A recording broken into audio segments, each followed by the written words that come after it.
next too. Called him at the Elite 11, just doing his thing. He's a big dude. Hey, your boy, Show, he out there doing his thing, man. He got this. Well, he's about to get the start. This is his first career start.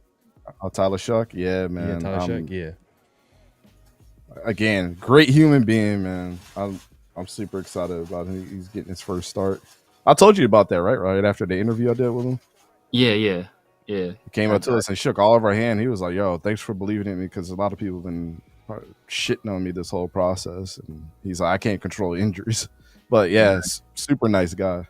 Hey, I hope he's their franchise quarterback. That's one less team that the Raiders got to worry about. Exactly. At the top of the draft, because right now they currently holding the number 1 spot.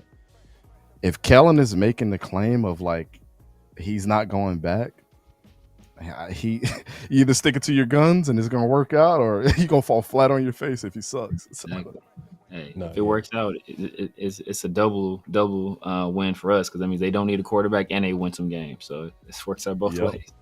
Yep. Don't forget to clock in, like, comment, subscribe, and hit that notification bell. Here we go.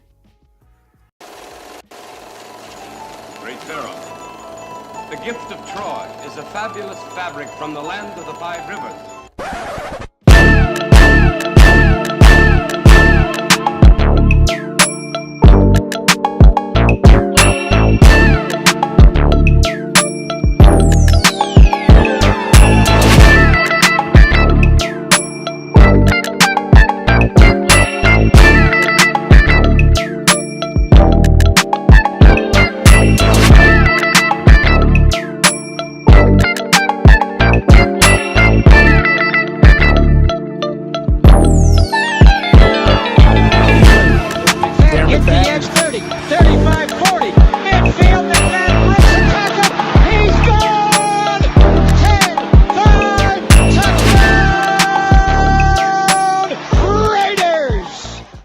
Years ago, when we came to Los Angeles, I really believed that the greatness of the Raiders would be in its future.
We back.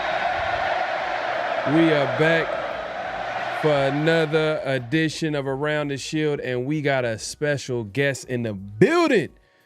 We got Dante from East Coast Gridiron. Man, it's been a minute, but we got a lot to catch up on. I know Daniel Kim is in the building. He's saying that we need to see that we need a time travel machine for those receipts. Shout out to Daniel Kim, man, one of my king of mods in the building, man. Appreciate you coming through. The mod father. LG in the building, man. Appreciate you pulling up. Hey, man, we got a lot to catch up, man. As far obviously we all know, Dante, you are a Jaguars fan. I am 4-3, yep. And we're gonna play them this weekend, and it's both teams coming off a bye.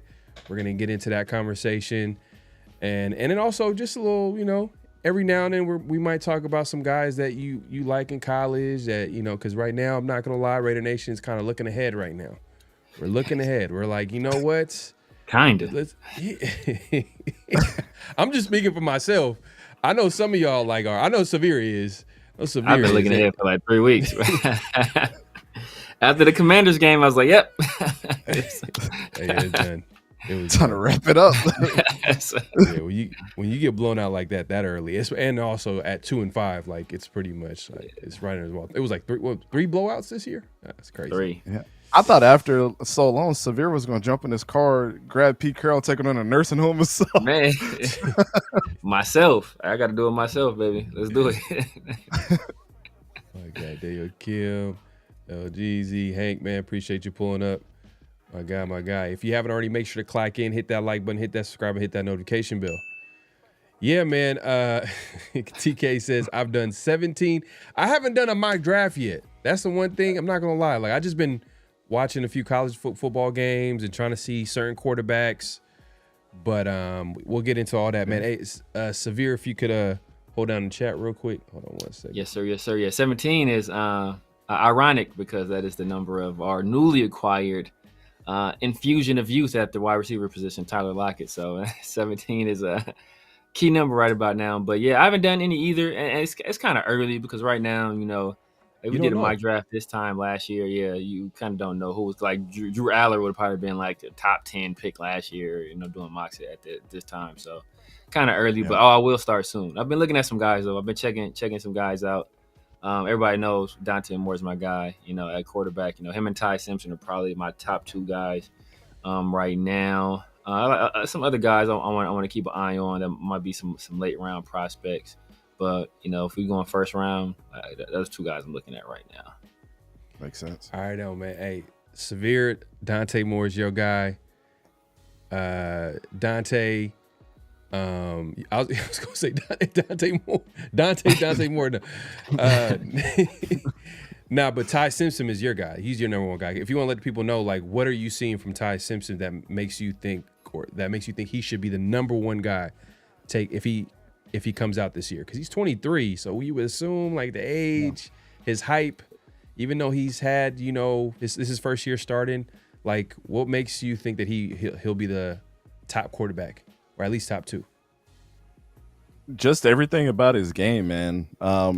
When I look at Ty Simpson play, it's just week after week they're going through some adversity. If it's not having a running game, if it's Caden Proctor, who's supposed to be one of the top offensive linemen in his class, he's been struggling, getting his shit pushed in week to week to week. And then just kind of how he's dealt with like that Ryan Grubb system and moving around Ryan Williams and Isaiah Horton's first year there, and how Jeremy Bernard's been fitting in the system. He's kind of found a safety blanket there. And their defense has been okay. I wouldn't say this is one of those defensive back units that we've seen in the past from Saban, but obviously when you have an Alabama team that's not as stout on defense, is going to put a lot of pressure on your offense. And I'm a Florida State guy, right? And watching that first game, I was like, I went into the season thinking that if Ty Simpson wasn't the guy, then Kellen Moore needs to go ahead and pull the trigger and put in Keelan Russell. Right, that was the next guy in line, and everybody wanted to see him. But there was a lot of reservations around Ty because of not having any legitimate starts yet. And I mean, this is the prototypical thing from any Alabama quarterback. But if you look at all the numbers right now, if you're a numbers guy, he's on the trajectory of that Bryce Young was on when he won the Heisman. And I think Ty Simpson, at the end of this, if he keeps it up, he could be the best Alabama quarterback that we've seen ever. statistics wise. So, you know, he has a legit shot to propel himself into the number one of all time down there. But I don't want to put that pressure on him. Getting back to the intangible side of just how he plays the quarterback position, like I don't need a guy that, and I told you this backstage for when we first started talking. I don't need a guy.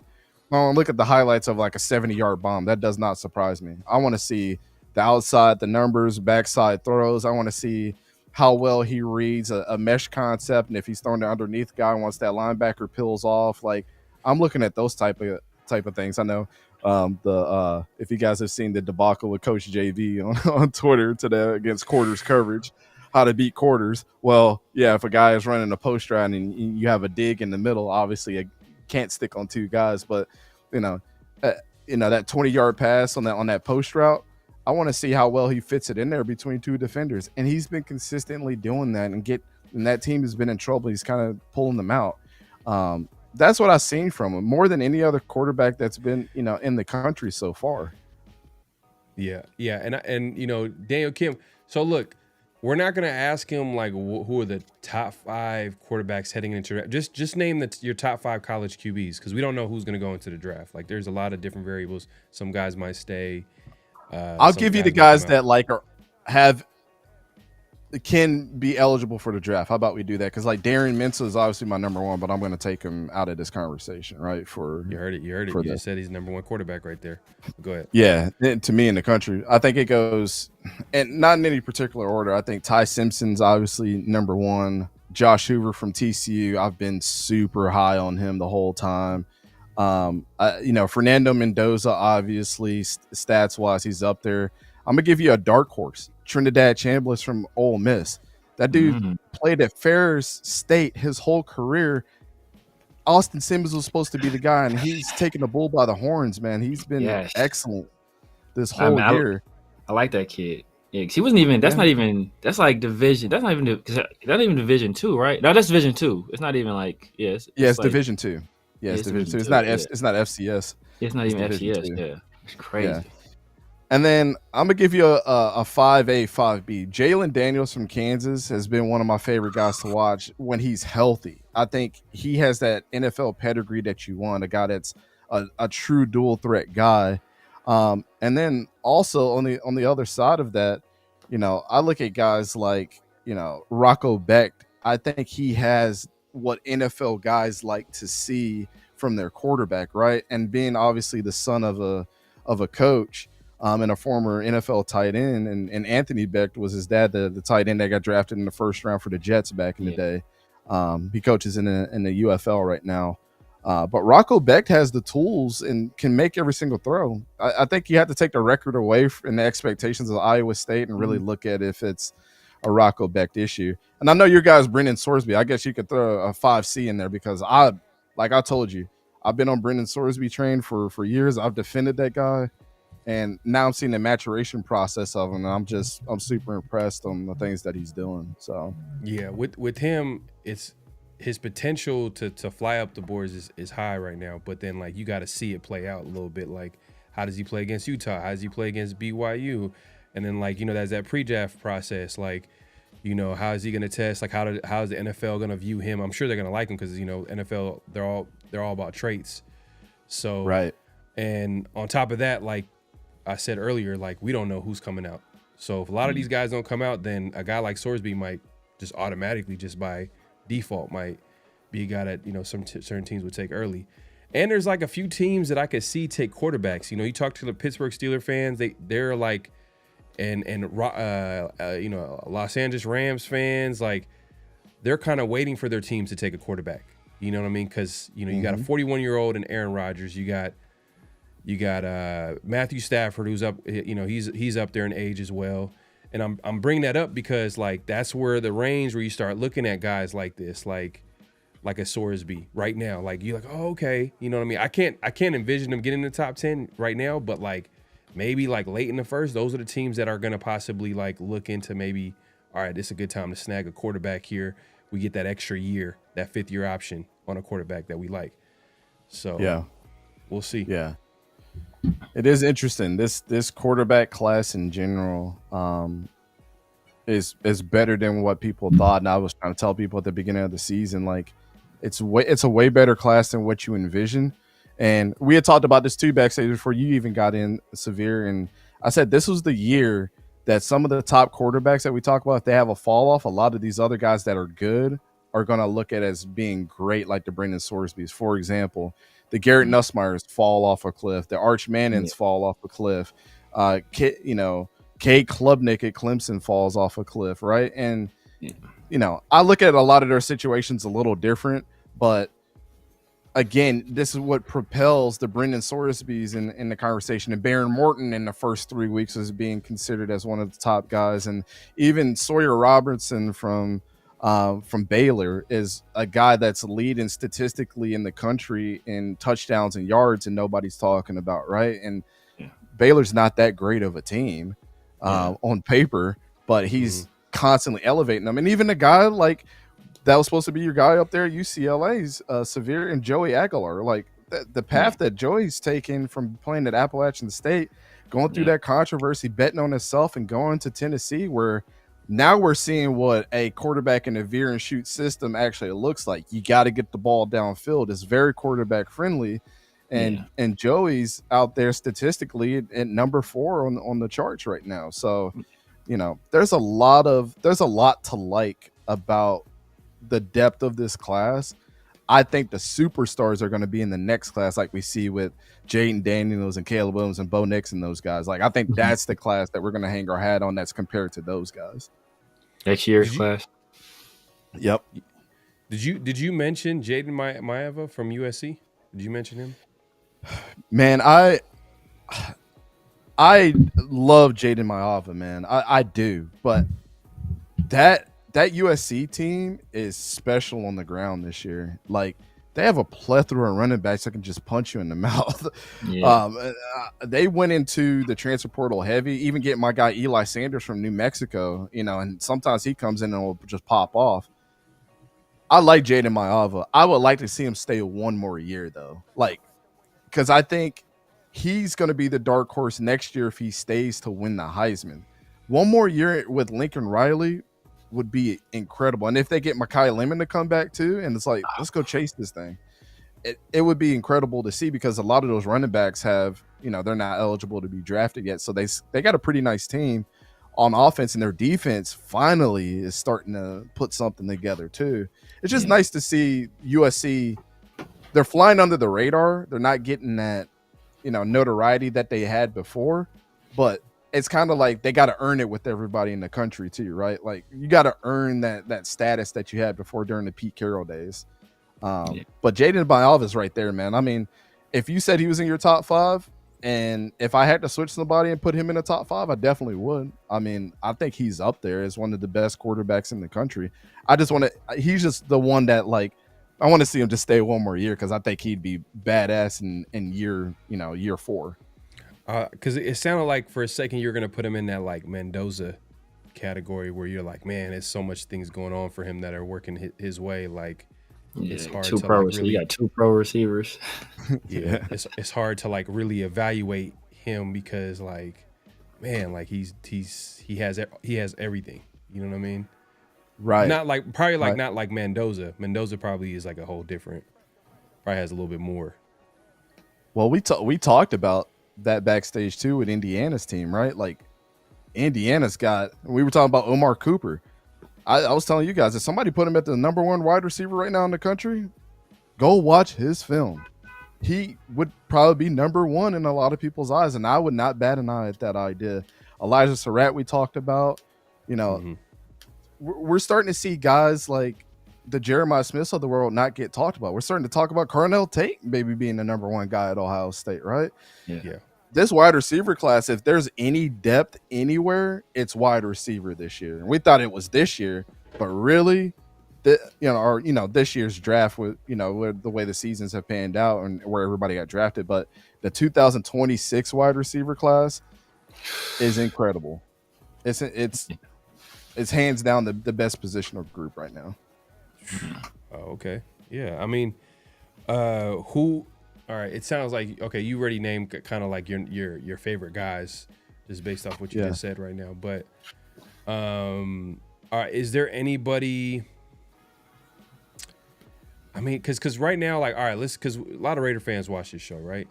And I know a lot of Raider fans don't want to hear this, but wide receiver 1, X receiver, we don't have one right now on the roster. Like that, that's starting number 1 wide receiver, line them up, especially if they end up trading, Jacoby Myers, then it's like, that's even less.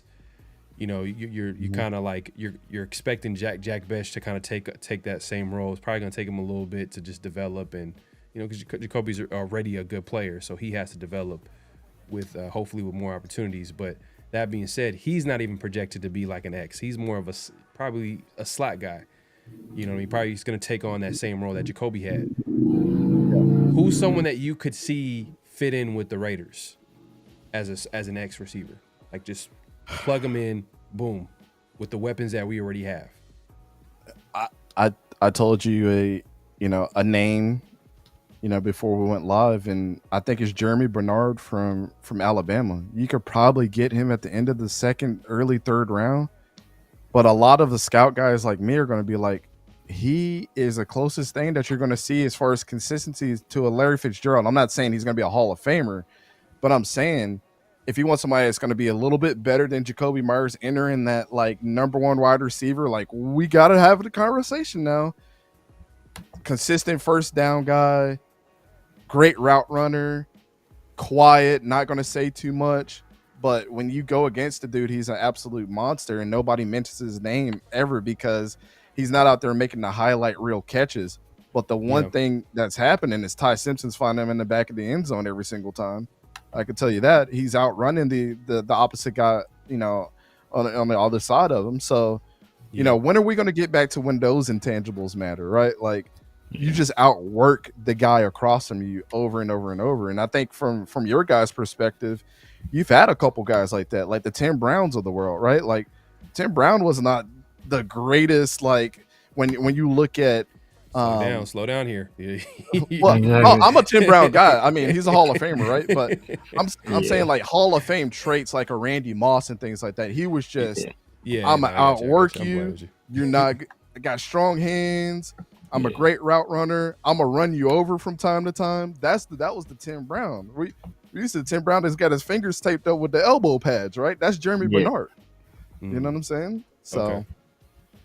Yeah, I mean, Tim Brown, man, was Mr. Consistent for years for the Raiders, and he was doing what made Tim Brown so great too. And I think, Severe, you brought this up before too, and like, it's just the fact that he was able to put that type of production, and he didn't really have a lot around him.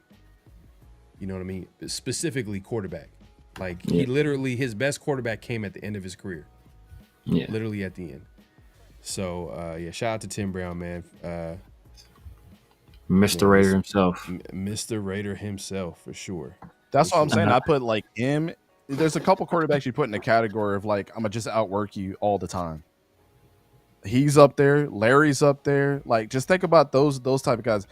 Marvin Harrison's up there. I'm going to just outwork you. These guys weren't like Hall of Fame traits. They're Hall of Fame players all the way around. You know what I'm saying? Like, you're not going to create a Tim Brown in Madden. Exactly. But what you're going to do? You know what I'm saying? Like, it's just, we're kind of getting on the teeter. Like, I hear what you're saying. But they're like, Hall of Fame players. If you had to choose, like everybody's going to want to get the 6'5", 4.2 speed. Dante Thornton. 50 exactly right. Exactly. He was waiting for that one. You want the jump rating to be a little bit higher on your receiver than that, but he's. But what do you think about Zachariah Branch?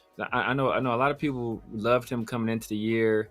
I mean, obviously, his situation is a little bit different this year than in years past. So, what do you think about him?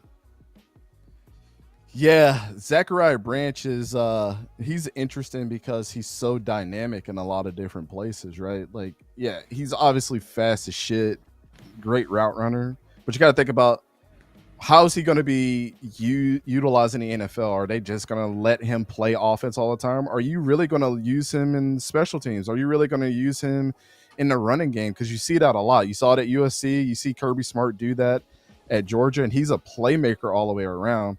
My fear with him is that, not personality-wise, but he reminds me so much of Kadarius Toney. As far as the evaluation of what type of player that he can be at the next level if he puts it all together. But Kadarius Toney just never put it together, and he was a psychopath, right? Yes. But that's the kind of like archetype as far as like a player that I see when you do your evaluation, is like, he's Kadarius Toney to me, maybe a little faster than that. Yeah. Is he taller like than Kadarius? him, though. I think he's caught. Is he taller than Kadarius too? Kadarius, I thought was like a little on a. Did he retire? I think he's shorter. Did he retire from the NFL? Kadarius Toney retired a couple months ago, officially. Pursue his he's a rapper now. I think he's is he a rapper now? Whatever he is. All these dudes, man. DJ Moron, that's what he is. Oh man. The fact that he couldn't get it going with, like, anytime I see a player go offensive skill position go to the Chiefs and they're not productive, your career is over. Like, I feel like your career is done. It's like if you're their agent, it's like if you go to the Chiefs and you don't do well, I'm sorry to say, sir, it's your own fault. It's kind of like, that's when I knew Hopkins was done. He went to the Chiefs. He really didn't do he didn't do squat, bro. He didn't do nothing. Yeah, you know what I'm saying. Nah. But the thing is, though, it's like, obviously it's not black and white. You know what I mean? I don't want to say like, oh, just because they didn't do well with the Chiefs. But like, man, Andy Reid is gonna put you in a position to succeed. Mahomes and Andy kept him after the craziness he went through too, and he got chance after chance after chance to be great, and they put him in situation to be successful. And guess what happened? You get a ball wide open, you drop it. I think he had like 5 drops in a row on open balls. Yeah. Like, come on, bro. Pause if necessary, but you know what I'm saying. Yeah, exactly. First of all, pause. But you know what? Since we're talking about the draft, it's probably a good time to just to take it back real quick, man. Take it all the way back to all the way back to the 2025 draft, right?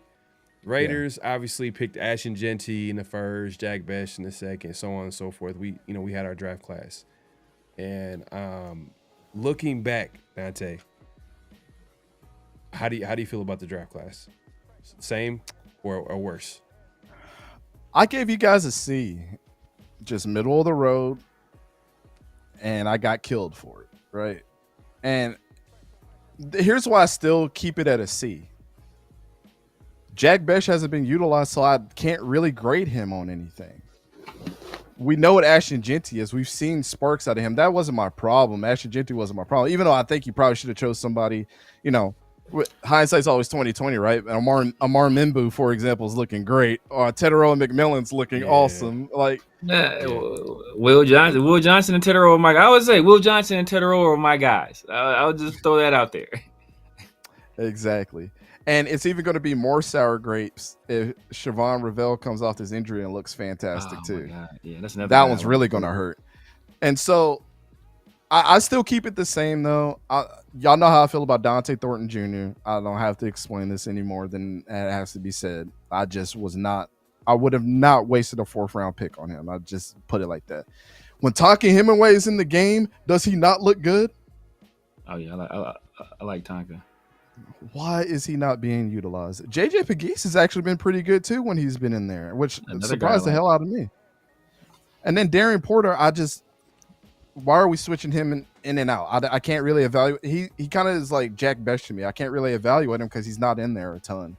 And so, and then you go to the 2 quarterbacks that you got drafted, try to change a guy to Julian Edelman. Like, yeah, this type of stuff it doesn't work at this level when your team doesn't have any cohesiveness and you've had so much change too. You can make those type of changes when you know what your identity of your team is. And that was my whole point in going into this draft, is like, you were drafting a whole bunch of, I think I can make this guy great because he's shown flashes. No, you need to go after the guy that has the experience that you see on tape, that is a surefire bet. Will Johnson of the world, Teteroa McMillan's of the world. Like, go get those guys. Or even a Will Howard. the fact that you guys didn't draft Will Howard at least is crazy to me because that's a Chip Kelly guy. Like, Will Howard transferred to Ohio State to be with Chip Kelly, and they won a national championship. I don't understand. That's where I was most confused is the thought process. But all the analysts are like, "This is a B+A draft," and I'm like, "Come on, man." I'm not trying to hate. I'm just trying to look at it as the situation that you guys are in. No, I hear you 100%. And the thing is, and this has been the issue that I've been having personally, and I'm sure a lot of Raider fans notice this too. It's just that like the decision making has been inconsistent.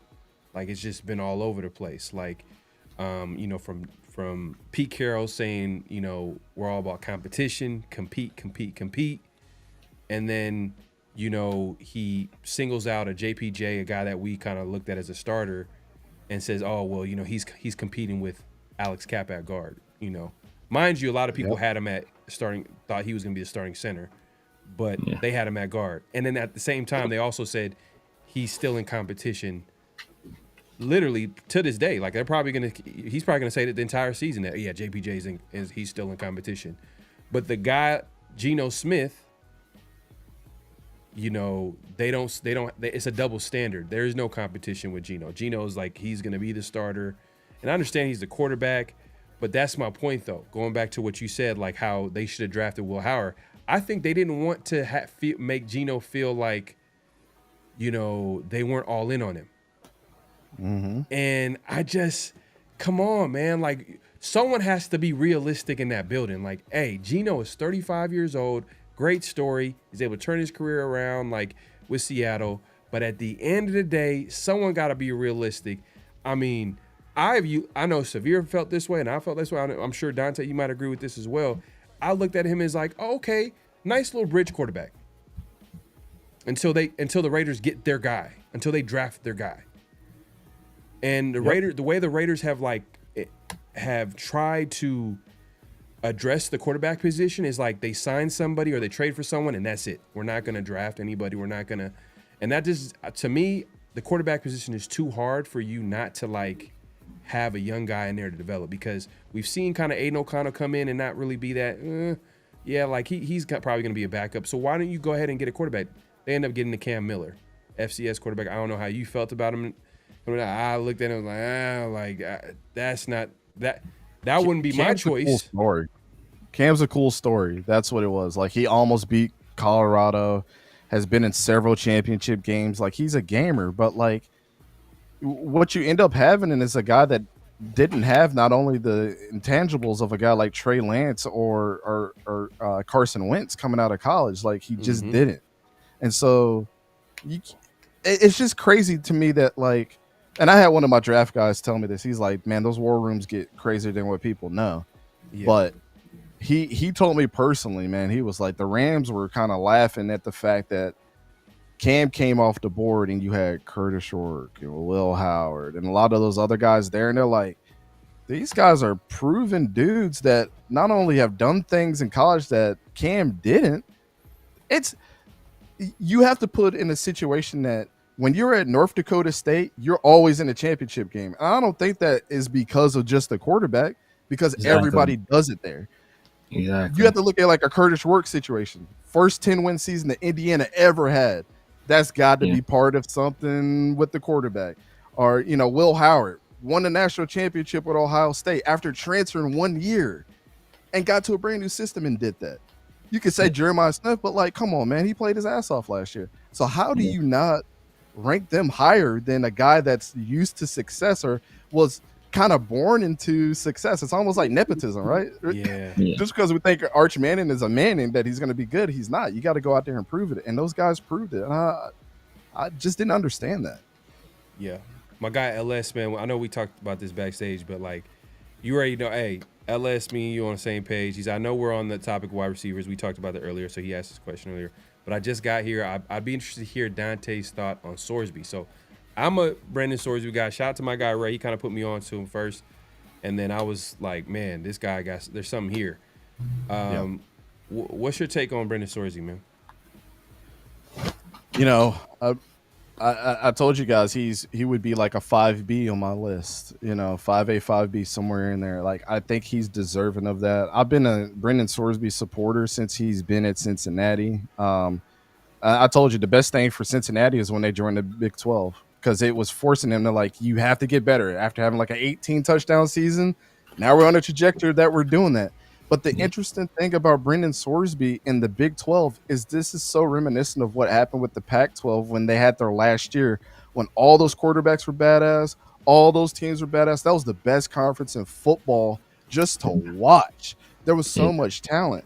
And so Brendan Sorsby is another guy that's kind of like that too, is like you got, him, Josh Hoover, Sawyer Robertson. I know Colorado's not doing well, but I think Caden Salter is going to be a draft still for somebody. Like, you just go through that whole conference, and it's damn, they got a quarterback. Bear Bachmeier is a true freshman to BYU, killing things. Devin Dampier at Utah, killing it, right?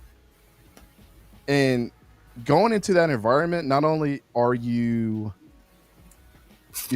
competing against yourself and competing against your opponents, but you're also being elevated because the quarterback play is so good in your conference that you're matching that every single week with the Rocco Becht and Avery Johnson and all those guys. Like, the names just keep going on and on and on. This is the best quarterback conference in football, in my opinion, because all these guys are killing it, and he's at the top, right?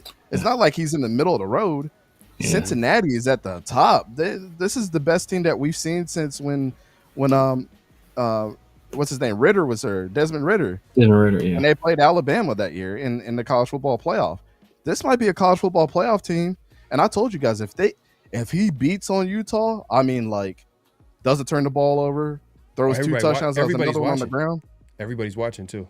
I told you, two of my scout buddies, they said all the scouts are being sent out to this game because their front seven is something serious. If he can get through this gauntlet and win, yeah, he's gonna be a beast, man. I'm a big Brendan Sorsby fan, though. He's awesome. Yeah, that's when they had the almighty Trey Tucker was there when they the almighty Trey Tucker. Hey, shout out to Trey Tucker. I at the Senior Bowl, he had burnt this dude, and I put a clip up. And I was like, man, tell that dude to pick up his shoes. He left him on the 20-yard line. And he commented on it and then added me as a friend. I was like, this is cool. Hey, man, he's doing his thing this year. He's doing his thing. He's doing his thing, bro. He's having a breakout year, his third year. Trey Tucker is probably, I want to say, giving him confidence to trade Myers, but he's giving the Raiders a reason to be like, okay, maybe we can keep Tucker around long term. It's an interesting dynamic, right? I would say that. It was like, we'll keep you around. I would say give him confidence to trade. You see what happened when Jacoby wasn't out there. What did Trey Tucker do that game? Yeah. He's not there. He's not like, I want to put him at Jacoby Myers level. But then at the same time, like, he does give you that speed element. You know what I mean? And that's a nice thing to have in our offense. You know what I mean? But it's just like I can't get past his size. Like, his size is kind of like, man. He's made tremendous strides. If Dante Thornton could run routes at the level that Trey Tucker is now, especially like you look at the growth that Trey Tucker had from when he was a rookie to now, Dante Thornton could have that route, that same kind of growth and development. He'd be like a competent NFL wide receiver. Probably more than that, because he's probably faster. Obviously, he's taller. But Dante Thornton just don't know how to run routes. Like, he doesn't know how to run routes at all.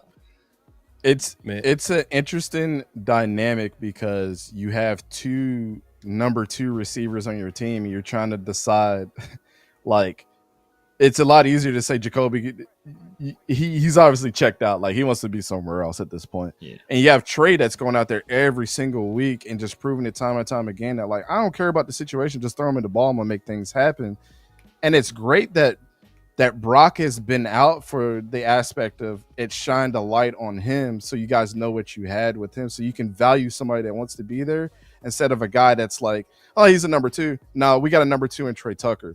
It's fine. Let's get rid of him and find our number 1 now that's going to be able to complement him and Brock. So it's kind of a cool dynamic in that sense. But Yeah, I told everybody I think Trey Tucker's going to be your number 2 receiver this year, and he's starting to be the number 1 guy because Brock's not been in. So, yeah, I'll say this too. Like the Raiders, if they go ahead and trade Myers, like we think that's going to happen, is that he's going to get traded eventually, then there's no reason why Jack Best should not be on the football field.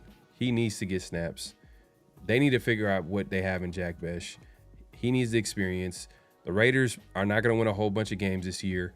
It would be a lost season if he doesn't get on the football field. Now, like, I could understand, like, you know, some people will have that argument, well, you know, you don't want to throw a young guy into the fire. Yeah, but Jack Best is not in that category of players where you don't throw him out there. Like, maybe a Charles Grant. Charles Grant, I could be like, I get it. Small school.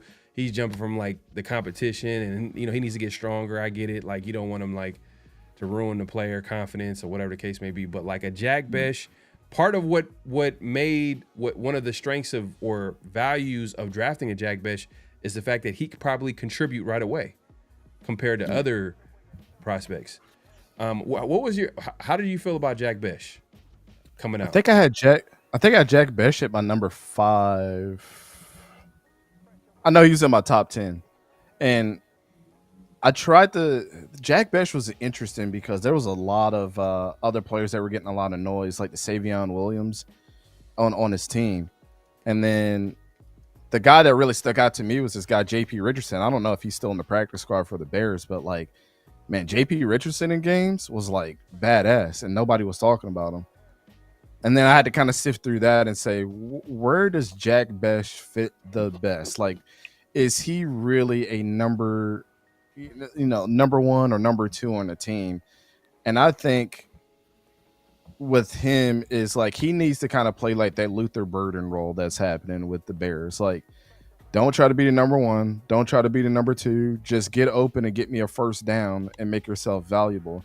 But the thing is Chip Kelly it's almost like Trey and him have to switch spots now because you're forced to do that. Like, we got to force him in there to do the things that, you know, we need this team to do.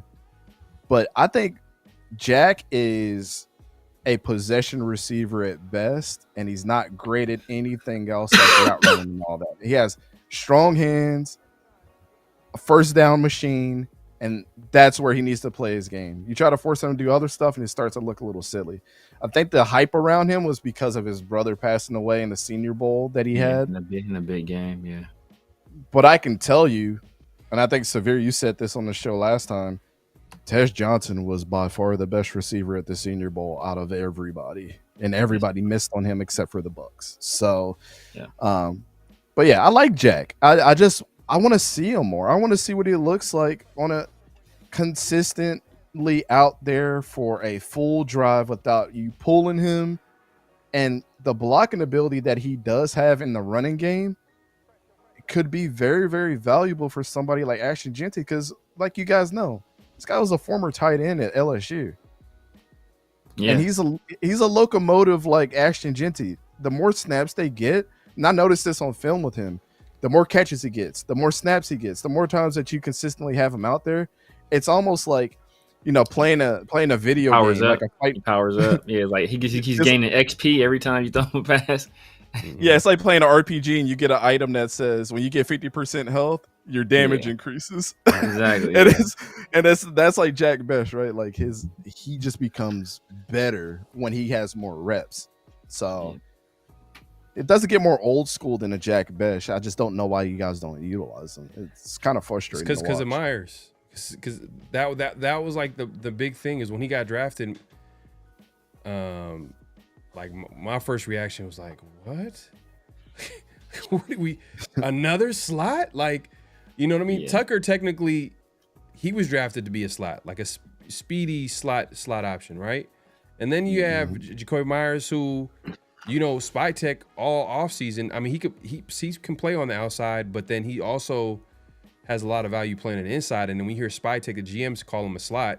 So they're telling you the Raiders view him as a slot receiver. So then they went ahead and they got a Jack Best. So the only thing what that means is that, like, okay, he's the replacement. Right. You know. Yeah. And we had Q Myers like a couple weeks ago, and he was talking about we brought up the conversation why the young guys ain't playing. And he brought up a good point. Is like, so you're just gonna just bench Myers? Like he's the better player. Like you're not just gonna take away snaps from a guy like Jacoby Myers and a Besh get his snaps. Like he's, you know what I mean. You gotta be in order for a Jack Besh to get more snaps and get on the football field, Myers got to go, or you know they gotta do something. Someone's gonna have to like take the fall, and they don't want to do it with Myers.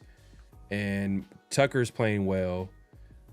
Thornton, obviously, we all know. Like Thornton obviously is the one that needs to. He has to. But I don't know, man. It's like a love affair with Thornton, man. I like see. And that, we know why.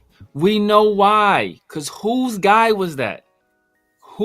Chip Kelly already put it out. That's what I'm saying, bro. We try to throw this blame with Chip Kelly. We know who's running the show. Like, and I wasn't even. I've been calling to see Jack Besh on the field more, and I wasn't even a Jack Besh fan.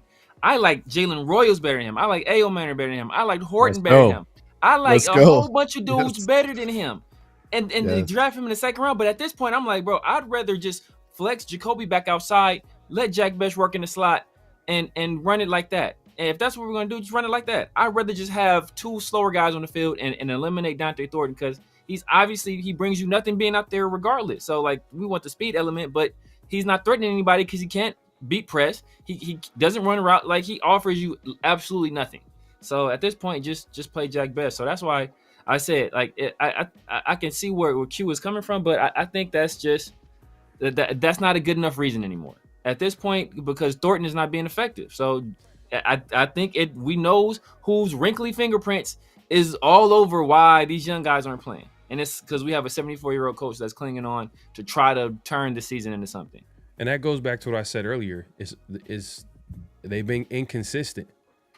You know what I mean? Where's their competition with Dante Thornton? It's almost like they handed him a starting spot.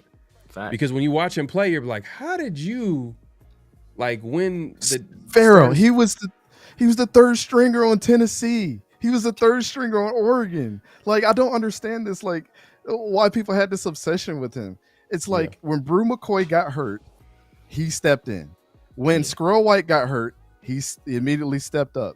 The 20 catches that people say, oh, he had over like 20 yards a catch. He only had like 20 catches.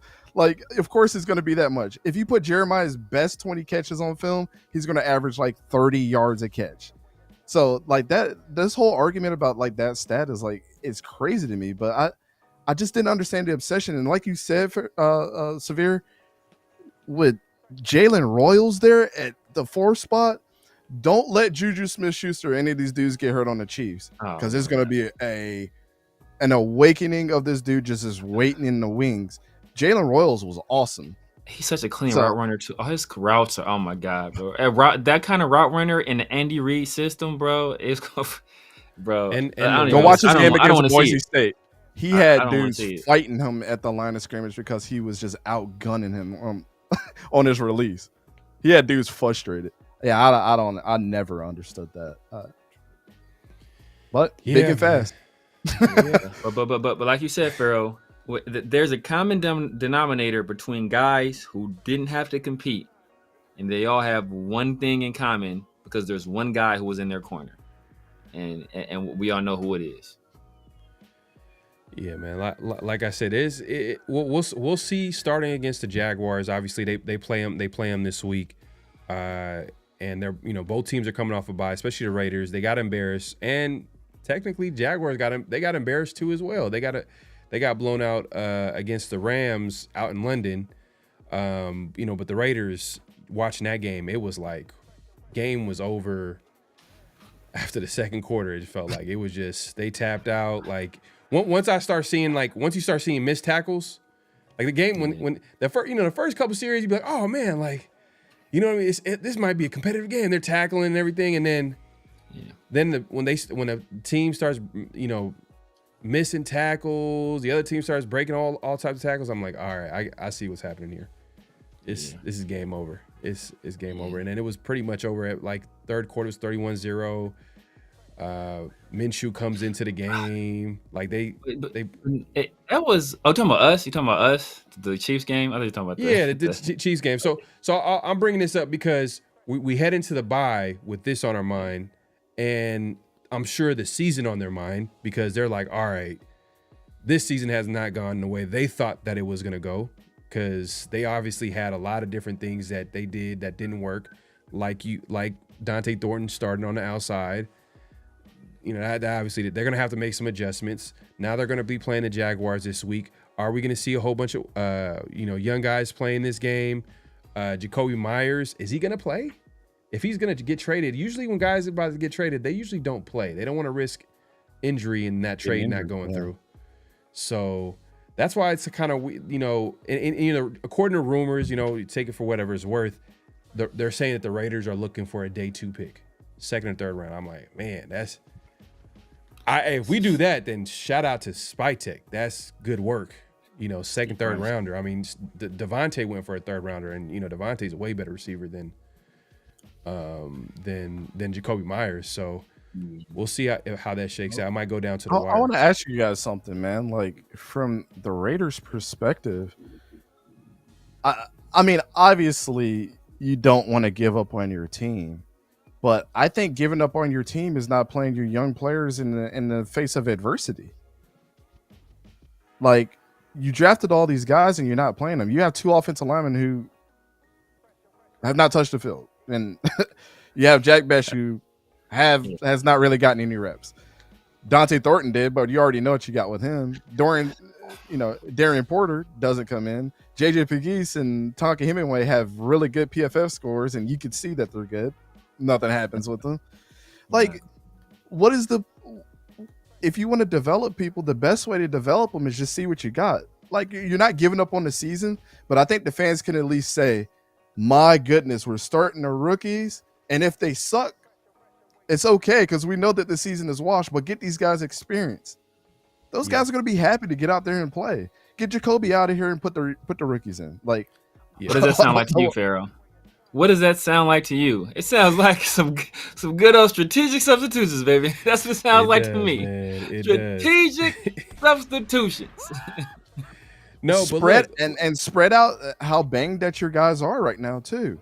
Keep your guys healthy that are your veterans, but putting your younger guys in there and letting them get banged up. Mm-hmm. They're either going to make it out the gauntlet or not. That is what it is.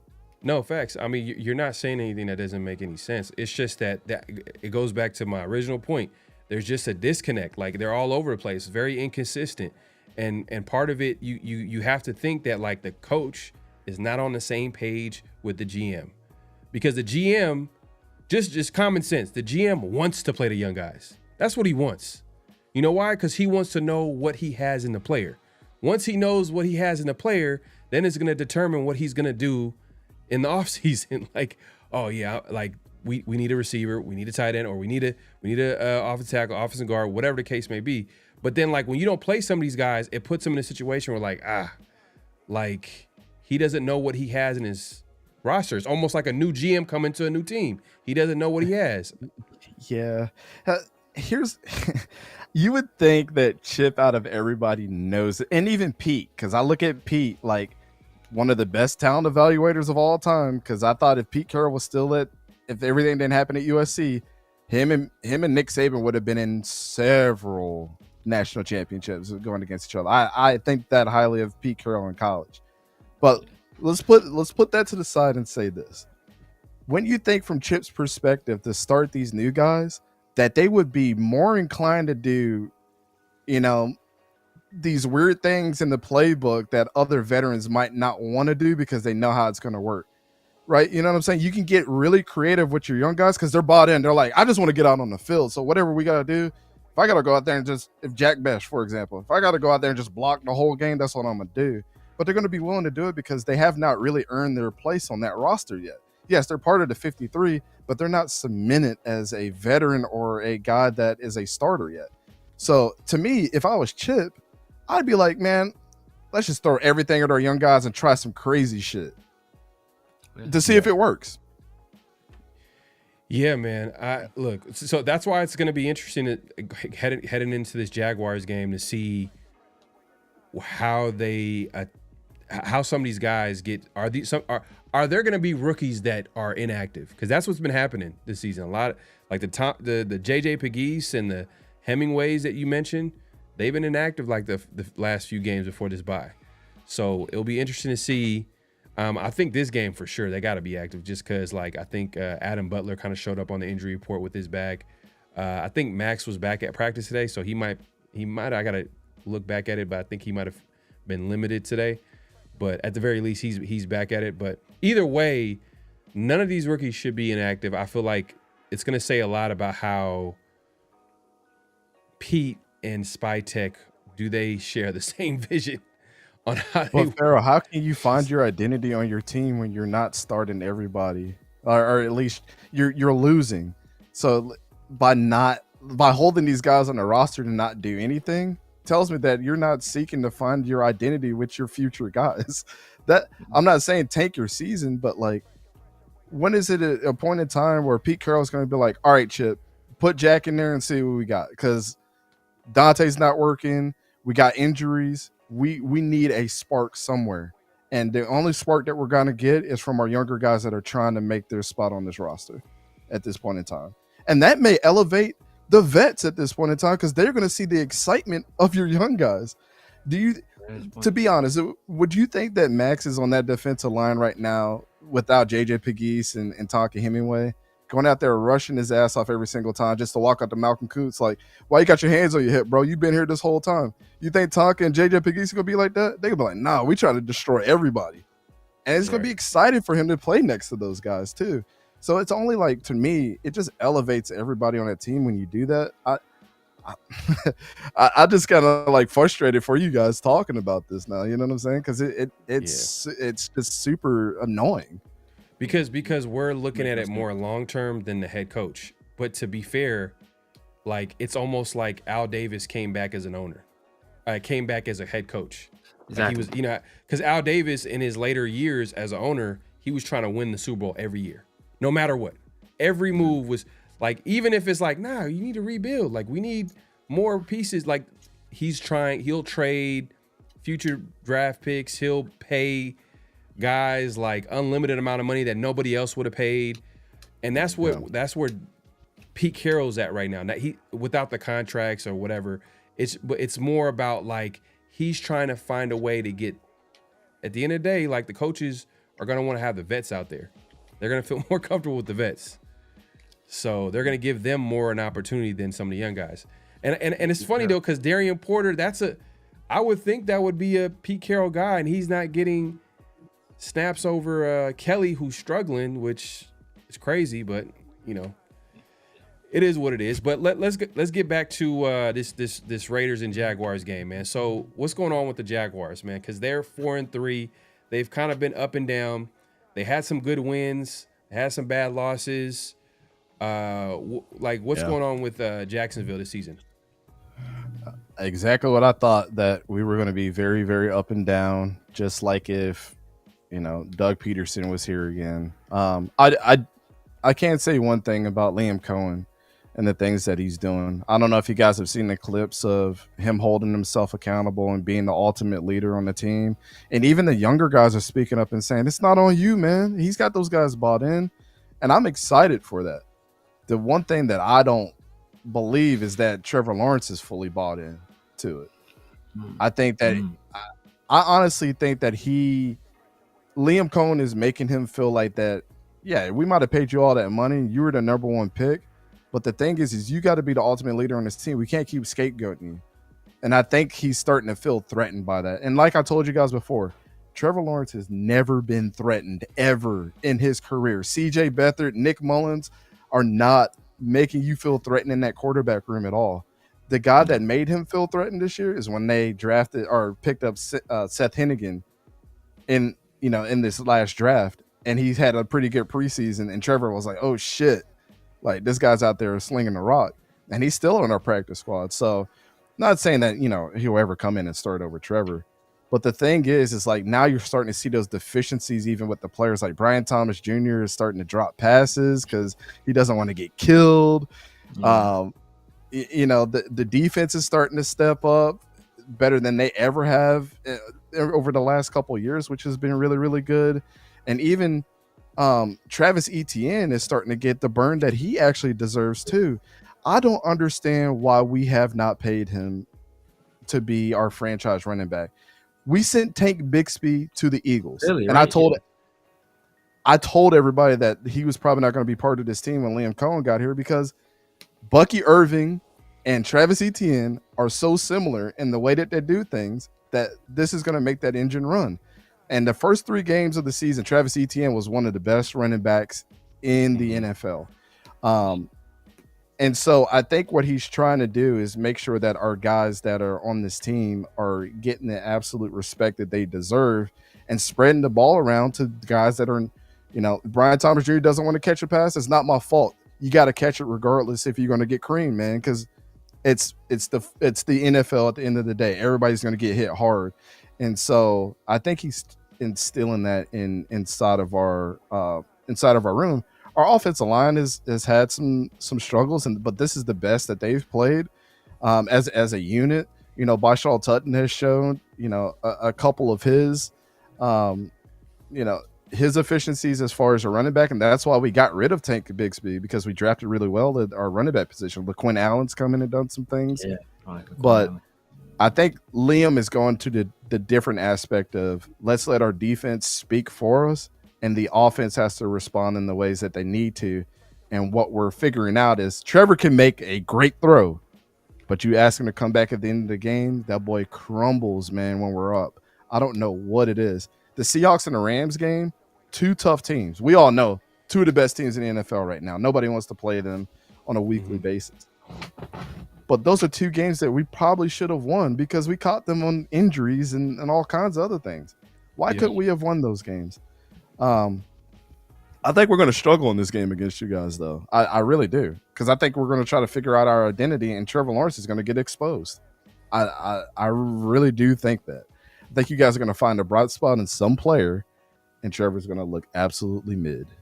But it's an up and down season, man. We're not even ranked high in any category in the NFL. We're like either middle of the road or at the bottom, except for our defense. Yeah, and that's what I noticed too, because I was thinking, I was going to see some crazy numbers, because I know that they've had some good wins, but it's kind of been inconsistent a little bit. But they are 1 game over 500.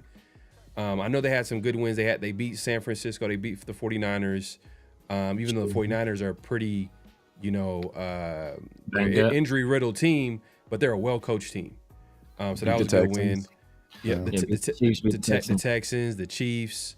The Chiefs was a good win, especially. And I know you mentioned that Lawrence, crumbles at the end of the game, but he actually had the game-winning touchdown at the end of the game. We should have. That shouldn't have happened. Like, let's be honest. Chris Jones stood there like a test track dummy, man.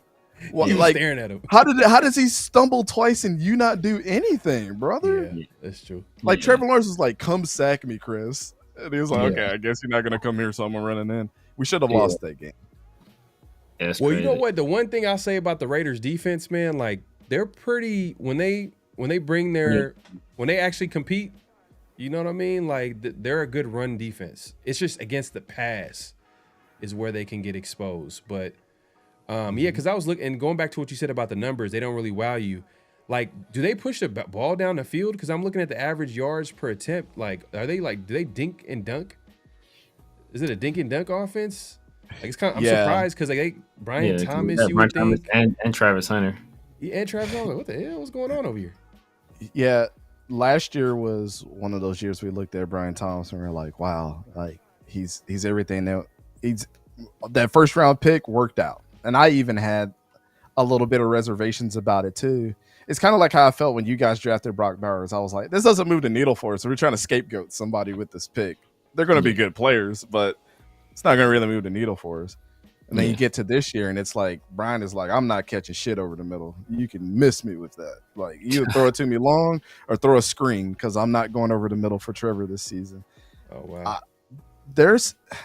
To be honest, man, I think everything starts with Trevor Lawrence. I don't know if he has just been in those first 2 weeks where Brian just was not anywhere to be seen.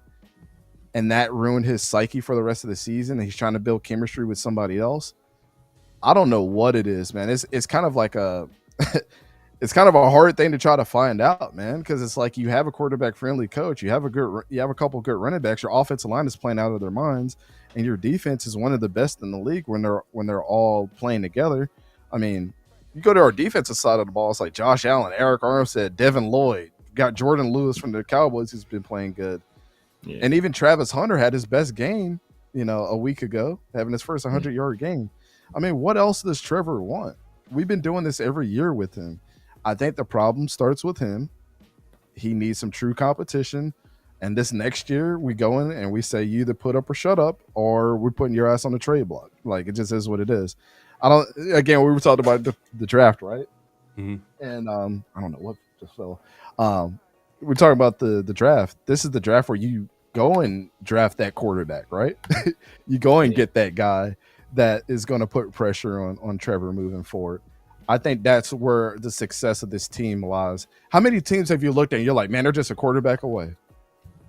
We got the quarterback, and now we're still saying we're a quarterback away. Like, this is a pretty good team, man. Liam Cohen has gotten the best out of these guys that he could get at this point. I'm surprised, man. Liam, you guys might have a coach in Liam Cohen. It seemed like early return seemed like he seems pretty solid. And the crazy thing is that I thought, shout out to my guy Mo Moten. He's the one that kind of was like connecting the dots because during the season we're like, all right, who's going to be the head coach when Tom Brady comes in the building and the Raiders have to like choose a coach, and he brought up Liam Cohen as an option, but for the Raiders, what we came to found out is that like offensive coaches don't want to come here, because we don't have a quarterback. So Liam Cohen goes to Jacksonville.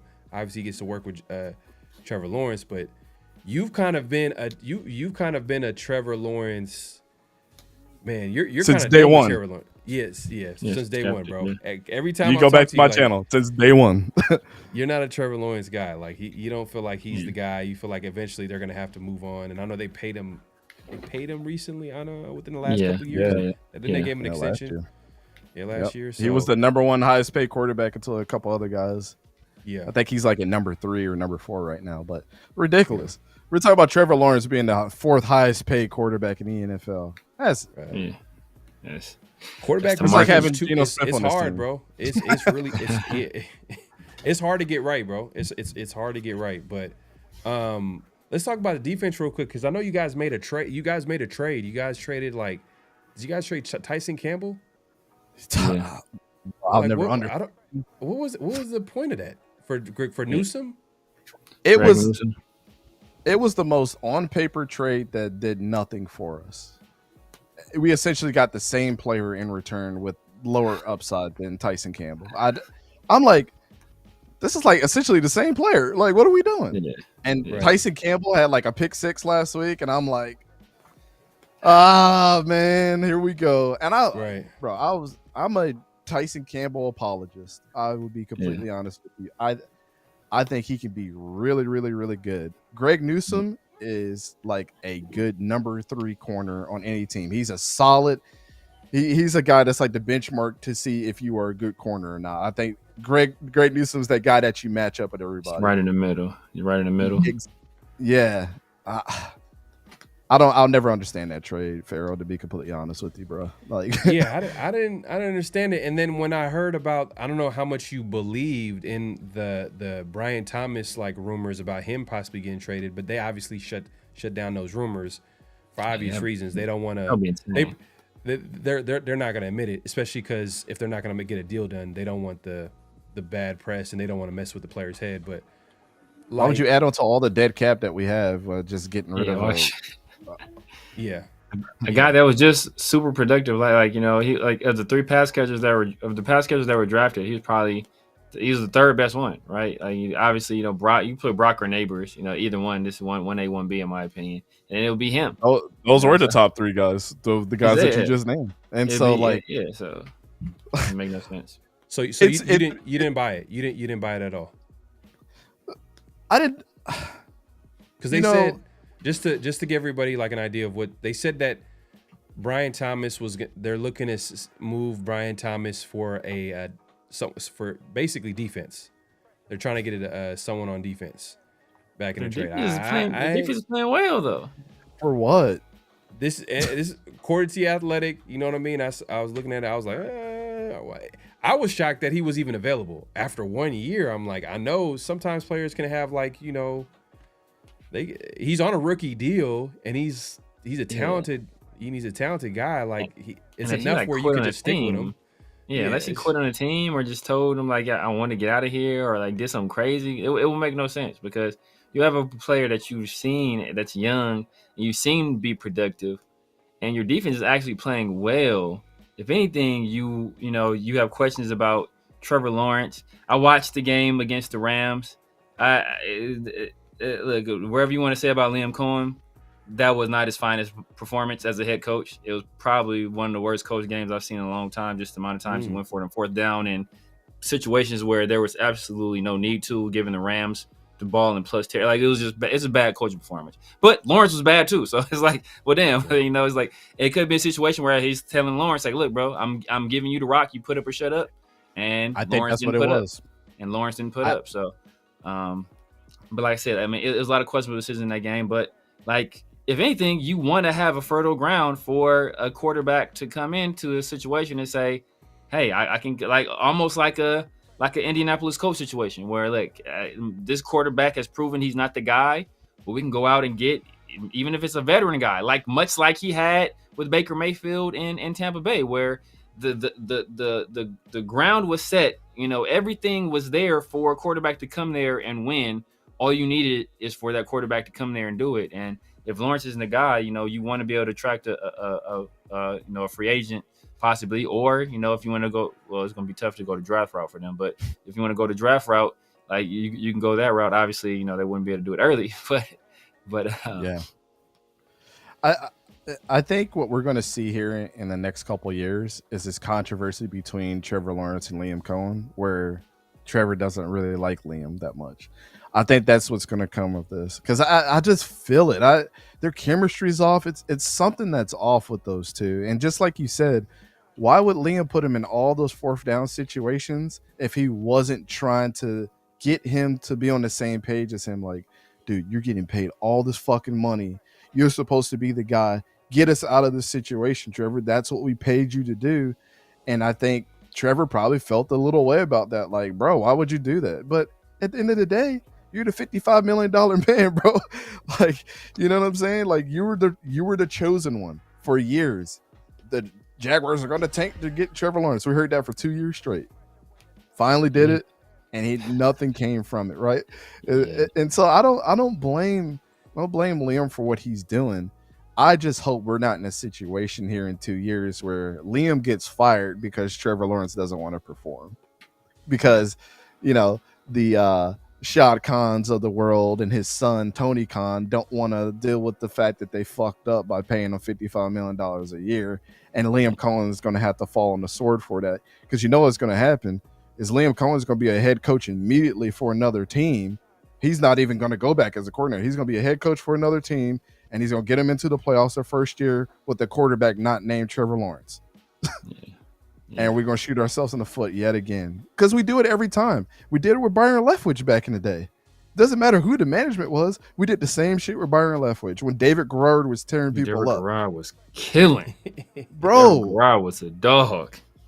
They said, no, fuck David Garrard. Let's draft Byron Leftwich. And he was ass cheeks. Yeah. Let's draft Blaine Gabbert. Ass cheeks. Blaine Gabbert, man. When you have Blake Bortles is more statistically better than Trevor Lawrence, that tells you everything you need to know. Just go look at the numbers. I remember you put up the comparison. That graphic is crazy, bro. Which is wild to see. I remember Blake Bortles. Yeah, I think that was a Derek Carr draft too. I think Blake Bortles was the number one quarterback. Yeah, he was a bust. He was a bust, man. Like, he was the first quarterback taken. That was Manziel draft too. Manziel got drafted. That was the same draft. Teddy Bridgewater got drafted at. I think he got drafted in the first. Or I think round. He's late. Yeah, he's probably late first. For the Vikings. Early that was on, my favorite quarterback that drive. And early on, pre-injury, Bridgewater was looking good with the Vikings. He was looking good, and then after the injury, he wasn't quite the same ever again. I don't know. He wasn't. He he almost had damn near the Alex Smith injury on his leg. I remember that. I mean, it was pretty bad. It was bad. It's bad, man. But that being said, obviously, it's. I think, are you guys on a win streak? No, we're on a game losing streak. Seahawks and Rams back to back. Yeah. No. I mean, like against the Raiders. I don't remember the last time we've beaten the Jaguars. I don't think we've been the Jaguars. It's been a while. I don't know the history. We lost to Minshew. I'm probably gonna always hate the Jaguars because of that Minshew game, last game in Oakland. It was just like that's just a bad taste in my mouth, man. That's unforgivable. You guys you're supposed to lay it down. Like let us win our last game in Oakland. Just we don't have. It's not like we guard dog, man. That's guard dog was boring. I mean, I think they're throwing batteries at Carr. I think he was throwing batteries at Derek Carr as well, bro. Wow. We lost our last game to you guys. Then we won 2. Then we lost 3. And then we won 4. And then we lost 1. So that was our last 10. Our last 11 games. Okay. Oh, so it's been back. It's been pretty back and forth. Yeah. Okay. Yeah. So, and another thing before we go into just score predictions, we get you out of here, Dante. Another thing I want to mention is this is going to say a lot because both teams are coming off a bye week. This is going to say a lot about the coaching staff. You know what I mean? Like, who's going to have the better game plan? Who's going to, after having 2 weeks to prepare for each other? You know what I'm saying? So, guy Liam Cohen, does he, have some cooking back there, especially against a Raiders defense that got destroyed by the Kansas City Chiefs? Does Pete Carroll, Patrick Graham, Chip Kelly, do they put together a game plan that can put the Raiders in position to succeed, man? That's going to say a lot too, this game, as far as all the other moving parts about the young players playing, but at the same time, they're trying to win. The Raiders are trying to win. They haven't thrown the white flag. It doesn't feel like it. From go ahead.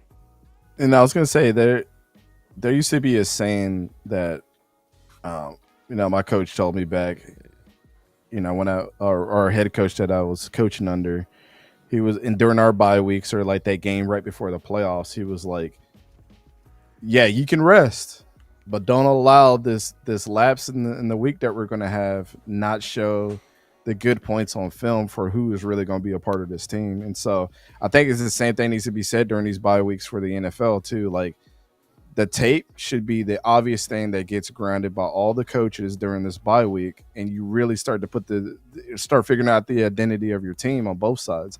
So, and in a weird kind of case, the fact that both of us are on a bye week, we might see 2 completely different teams than what we've seen this year come into this game. And so the game plans might completely change because, we could see Travis Etienne get 30 carries in this game and you guys struggle. Or we could see Trevor Lawrence throw the ball 40 times and Travis gets 3 carries and then you guys win. You know what I'm saying? Off of some bullshit. Like whoever's going to prepare the best during this week is the one that's going to win this game. Because I think to be honest with you, I had you guys at 8 wins. No matter how critical I was of you guys, I had you guys at 8 wins, and this was one of the wins that I had on my schedule for you guys. And I still feel the same way. I don't think the Jaguars are unbeatable. I think the defense is going to hold them, but I hope it's a decision where Kenny Pickett comes in and he shows you something. I hope it's a situation where some of the younger guys get a little bit more of the burn. I hope that the defense, I'm hoping for your guys' side, right? Like, I hope that your defense actually puts Trevor in a bad situation where you've shown what you've shown. Say, Dante, man, you are wearing black right now. I mean, exactly. You want to tell us something, right? You want to make an announcement? Nah, man. It's just hard to root for this team, man, for year to year to year. It's like I feel the same way about Florida State. It's almost like I'm like rooting for them to lose. So they can people can try being a Raiders fan. You think it's hard for try being a Raiders, but I do have to ask this question. I don't know, cause I haven't watched a lot of the All 22. Does Liam Cohen does he do a thing where like one wide receiver lines up exclusively on one side of the field, or does he usually move those guys around? Like I know obviously it's Trav Trav and Brian Thomas Jr. But are those guys switch sides, or are they always on one side of the field? Yeah, it's ever changing, right? A lot of what you saw with the Buccaneers is a lot of what he's doing here, where even sometimes you see Mike Evans line up in the slot. I mean, you see Brian Thomas Jr. do that a ton. Travis Hunter's been playing a lot of outside though, which has been kind of surprising to see because he's looked okay. I don't think he's looked like a number one pick like Brian Thomas did. That's what you expect, bro. That what pisses me off about the Travis Hunter thing is look at the Browns defense and some of those rookies that they have. Harold Fannin Jr., Carson Schlesinger, Mason Graham. All of those were picks from the Jaguars that we gave to get Travis Hunter. Yeah. I'm like, so you telling me we could have had Mason Graham and Carson Schlesinger on this team and we would have been all right. And they're playing well. Mason Graham and Schlesinger are playing well too. Playing really well. Browns had a nice little draft when they got to like the middle rounds or whatever. It kind of got like a little, got a little spooky here, you know. Yeah. I mean, I know ECG is a Gabriel fan, and that is speaking of Halloween. You might want to go at something different this year, but now, the reason I asked that is because the way we run our defense is because basically Caillou Blue Kelly is essentially exclusively on the right side.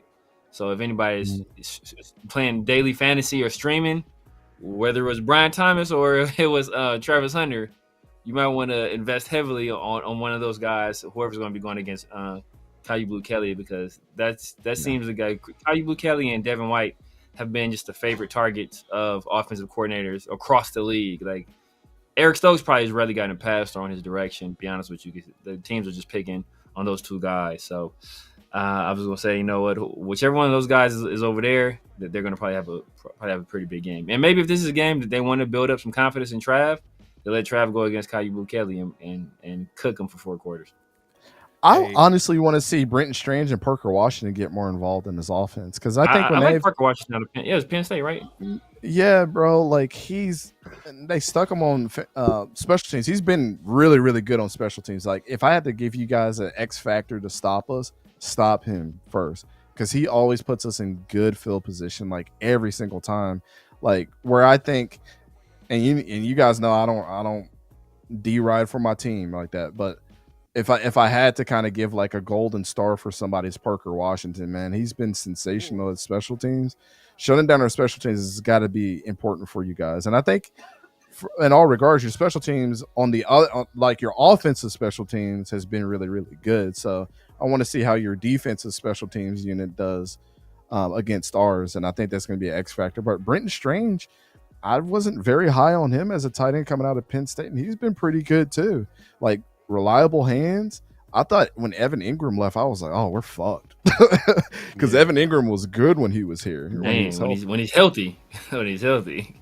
He might be I know we love Brock, but just pure athleticism, he might be like the most athletic tight end in the league. He's a freak. It's something about these dudes with receding hairlines at tight end that are athletic. Exactly. Him and Brock Bowers are crazy, bro. Man. Hey, man. The Raiders love them some receding hairlines. For their life, man. They got fight for my life. Bring that shit home, dog.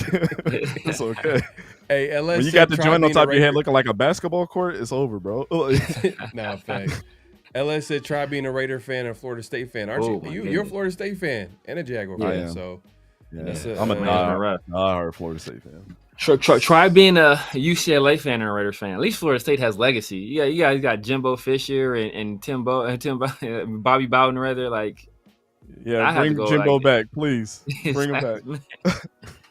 I got nothing. You guys had Jameis. That was like, that wasn't long ago. It's been a long time since we've done anything. Yeah. So my guy M says Mason Graham has 0.5 sacks. Calm down. So that's not everything. He's not everything. He's number one in quarterback pressures in his rookie class right now. Yeah, and then look at what Myles Garrett is able to do. Like, some of that is because like quarterbacks can't step up and evade that pressure. Like, he's like, that's why Myles Garrett can have 5 sacks in the game. Yeah.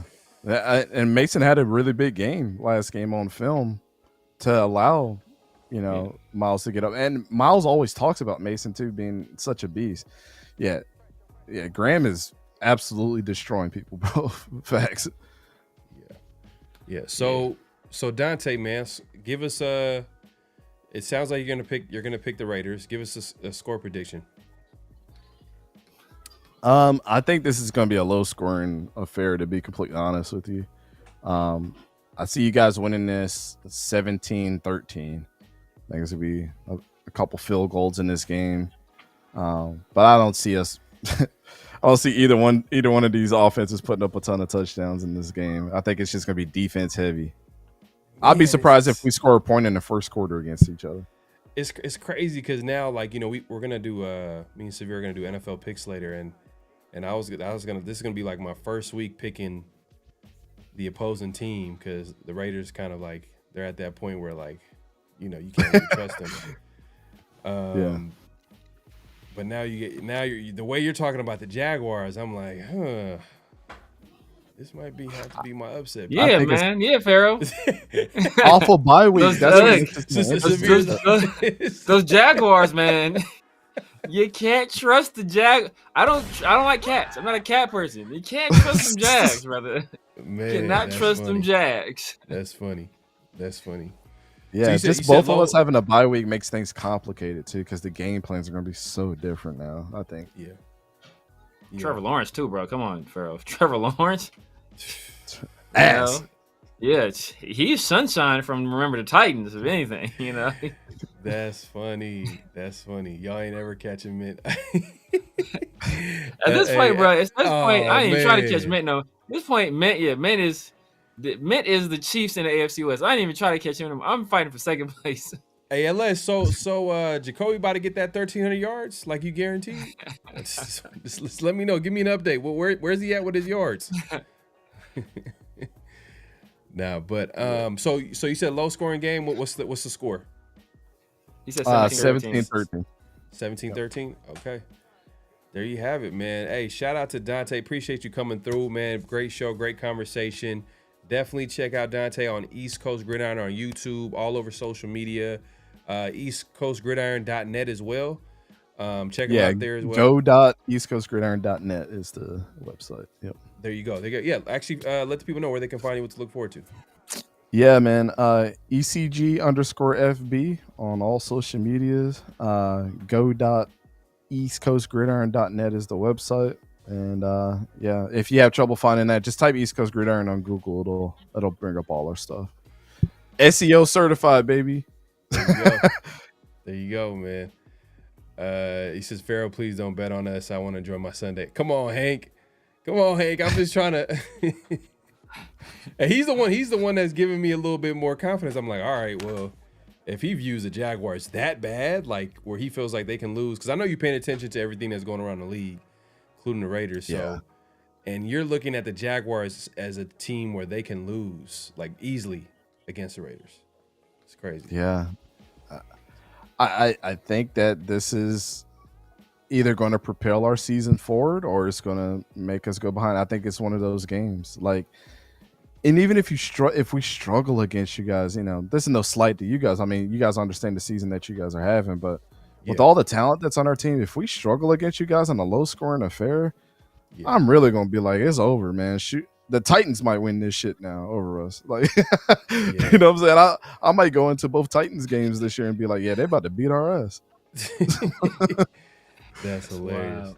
That's wild, man. But yeah, man. Hey, appreciate you coming through. Hopefully, we have you on again. We're gonna definitely have you on again. As far as like, because for sure, it's gonna be a long season, pre-draft process that's gonna start basically during the season. And I know things are gonna change as far as who's gonna actually commit to the draft and all that good stuff. So hopefully, we'll have you on again.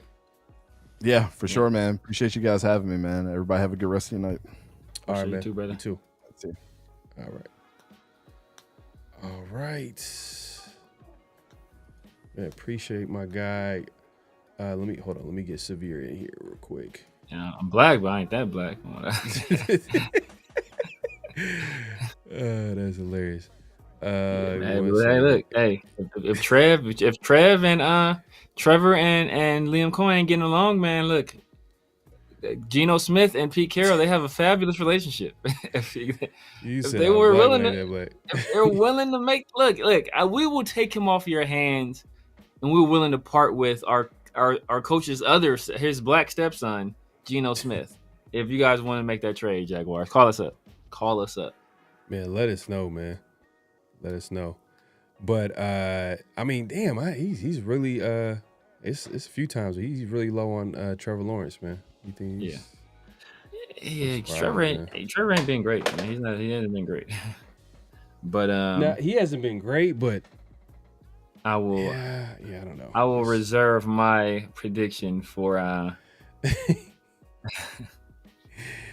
You're funny. All right. We gonna get the NFL picks ready to go. Make sure to clock in, hit that like button, hit that subscribe, and hit that notification bell. We appreciate everybody coming through. LS says he's 1,100 yards shy, man. Yeah, man. Sometimes it happens like that, man. A couple of 200-yard games on, but hey, man, it's starting this Sunday. Let's just start this Sunday, one game at a time, man. It's like one game at a time. Look, hey, he ain't living up to his. What I set out for Genty, 1,600 yards. Yeah, that's a wrap. That's a wrap. That's already over, bro. That's already over. He ain't hitting that 13. Genty ain't hitting that 16, bro. It's a wrap for both those dudes. Yeah. Hold on, let me 1 second. But before we so here's how we did last week, man. So me and Severe we tied up 8-4. Man, me and Severe, like, we got a tie record. Like, we going mano y mano right now. But once again, my guy Mint, man, he takes the crown last weekend, 9-3. But pretty close, man. It's pretty even all the way across. But still, like, we're gonna have to like. Yeah, it's just like this might be the week. This might be the week. It might be the week, man. So hold up, let me get the. I'm gonna try to see if I can get like the total record here. Just a second, man. If you haven't already, make sure to clock in, hit that like button, hit that subscribe button, hit that notification bell. So me and Severe are tied up 67, 45, and 1. That's pretty much both our records. And Mint has a nice little lead, 76, 36, and 1. LS said he's 78 and 29 and 1. So he's serving. Yeah, he ain't been making his pick. Oh man, LS got the lead. Okay. LS got the lead. Hey man, me and LS breaking even. We breaking even. Man. That's all I know. We breaking even. Hold on. So let's get this show on the road, man. We gonna get to the NFL picks. Yeah, hold on 1 second. Let me get this set up here, man. Severe, if you can hit up the chat real quick. Yes, sir. Jacksonville, Jesus isn't a favorite among Jazz fans. I guess not, man. I guess not. He's like, that's looking like a hippie or something like that. He was supposed to be that dude. He was supposed to be the prototype, man. He ain't been doing it for him. All right, so first week we got Bears, Bengals. Who you got, Severe?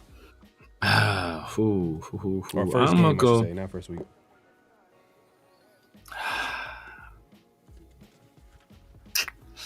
I'm gonna go Bears. Bengals are coming off. I think they're coming off a win. Flacco, got in his bag a little bit, but I'm gonna go with the Bears, man. I'm gonna go with the Bears. Bears. See, I don't trust the Bears, but I don't trust the Bengals either. Yeah, you can't trust the Bengals. Joe Flacco. I mean, they are playing surprisingly, like okay, like you would expect to be the season over, but when you have two number one receivers, like shit, it's gonna make life easier for any quarterback. Yeah. I'm going Bears too. I ain't gonna risk this one. This ain't gonna be my upset here. Let's see here. It's gonna be them Raiders versus the Jags. I ain't gonna lie. He got me thinking about it though. He has me thinking about it. Keep on thinking, brother. Keep on thinking. You got me thinking about it. All right, my guy. Ooh. Hey, Minty be trying to. Minty right now, he feeling himself right now. He got the Bengals. The Bengals? Oh, yeah. See, okay. He meant to. He Mint coming out. He feeling kind of cocky, bro. Okay. Okay. See, pride right. comes before the fall. That's what happens. Exactly. All right, Mint. Mint said we got to get Mint back on, man. Mint said he picking the Bengals this week. That's crazy. This is a NFC North showdown right here. We got Vikings, Lions. Oh yeah, I'm going Lions. I'm not gonna think too hard about this one right here. Yeah, Vikings. It's easy. I do like the Vikings when they have better quarterback play, but they don't have that right now. So I'm gonna go Lions. Yeah, I'm going. No matter who was playing, because I think JJ McCarthy, obviously he's hurt, but he was trash. Carson Wentz is hurt too. He was trash too. So I mean, they might fall into a better situation, but I'm definitely going Lions still. So like, is it done? JJ McCarthy's done? Like he's just not a good quarterback, or it's just I never liked JJ McCarthy from the beginning. But okay. I mean, I don't want to say he's done. He's still stupid young. I think he's still he might not even be 22 yet. Or he might be like just turned 22. So he's hella young. I don't want to say he's done. We see what happened with Baker, with Daniel Jones. There's like a few other, Geno to some extent. I don't want to say he's done, but I just never really liked him. Yeah. LS says Lions. Guess he's like Chris is a Michigan fan.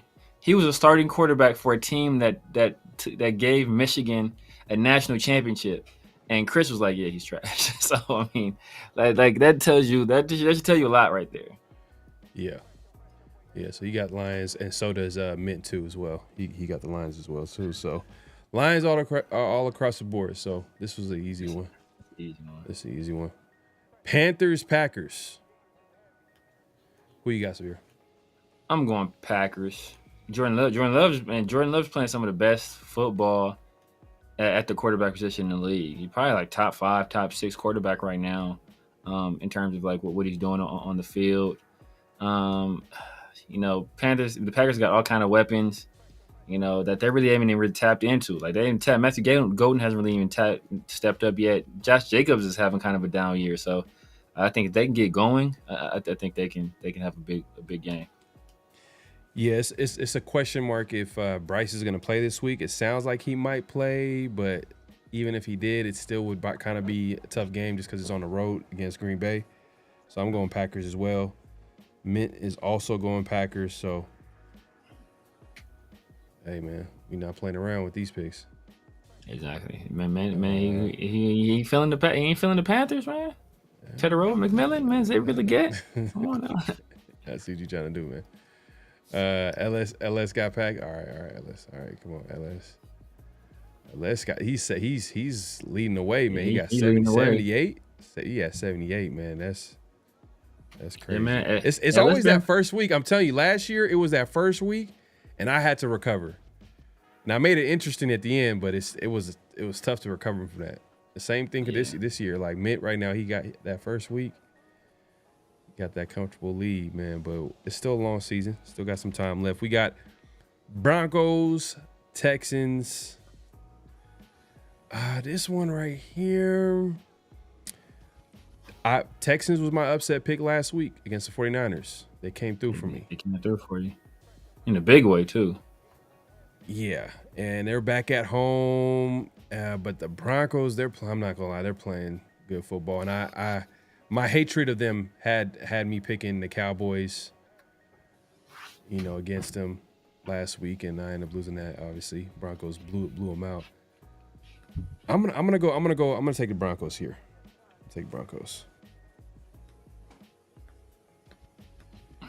I think that offensive line of the Texans kind of shows up here and struggles against the Broncos and their defensive front. So yeah, I think I want to say that the Texans have figured something out. I mean, obviously they had a rough game against Seattle, and they came right back and they recovered last week. The blocking was much better. The Broncos don't have Pat Surtain, So how is that going to affect them? But I think their D line is just crazy right now, and I still don't really trust the offensive line of the Texans. They're going to have to show me more than 1 week in a row. So Yeah. I'm gonna pick the Broncos, even though I hate the Broncos. I just don't like Bo Nix either. I just want to see him fail at every turn. I just don't like him. But that team is playing well.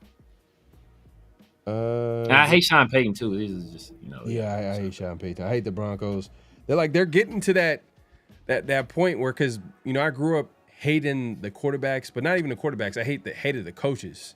I hated Marty Schottenheimer with the Chargers. I hated Mike Shanahan with the Broncos, which made me hate the team even more. And then obviously we play them teams twice a year, so I hate them even more. So they're kind of getting to that point where, like, Sean Payton, I don't like Sean Payton. You could tell. Like, exactly. he's going, and I could tell, like, when we play against him, he's going to say something out, like, in one of these pressures that's going to be, like, hella disrespectful. And I'm like, all right, man. Yeah, you playing with fire right now. But that being said, I think that you went Broncos, and I think Minton went Broncos as well, too. Let me just double check here. There you go, Broncos. Oh, what? Minton, did he pick? Oh, he going Texas. See, that's he's trying to pull Mint a feeling fast himself. one. Mint feeling himself, bro. He's feeling himself. Oh, See, man. He I'm got a loving nice it, though. little. He got a I'm nice loving little cushion, so he can go. He got some room to play with. So he like, all right, I can take some chances and either extend my lead, and if not, hey, I'm so far ahead. These few games ain't gonna hurt me. Hey, LS is calling it right now. He's calling it. I'm just saying. Yeah, bro. Look, I'm just saying, bro. So we got Falcons and Patriots. This game, man. Falcons, they just fired their wide receiver coach, Ike Hilliard, last weekend. I don't know what's going on offensively. Zach Robinson, is he struggling, or that was crazy. But they end up losing last week, so I guess that kind of contributed to Kirk Cousins, man. Yeah. Oh, is Michael Penix gonna play this week, or is it gonna be Kirk Cousins? I don't know. Yeah.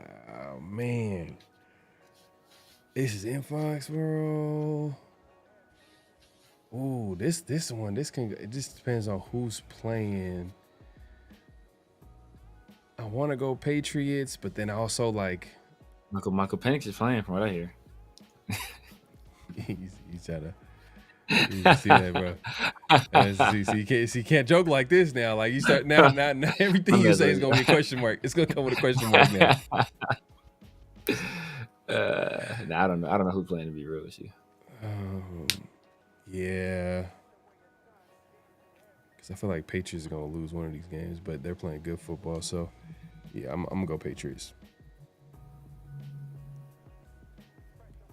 Yeah. Aha, I got you. I'm messing with you now. I'm going Patriots. I'm going Patriots, man. Patriots playing some good football right now. Drake May he's playing top 5 quarterback right now for sure. So those dudes are rolling. Yeah,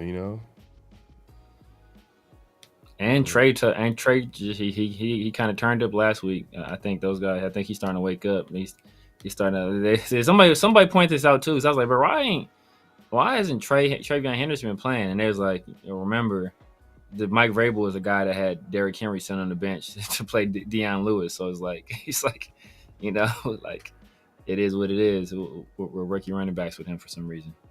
Yeah. So Mint also went Patriots as well. So Patriots across the board. Let's see what Q Eric says. Pats. He got Pats. All right, cool. Al Davis loves Sean Payton.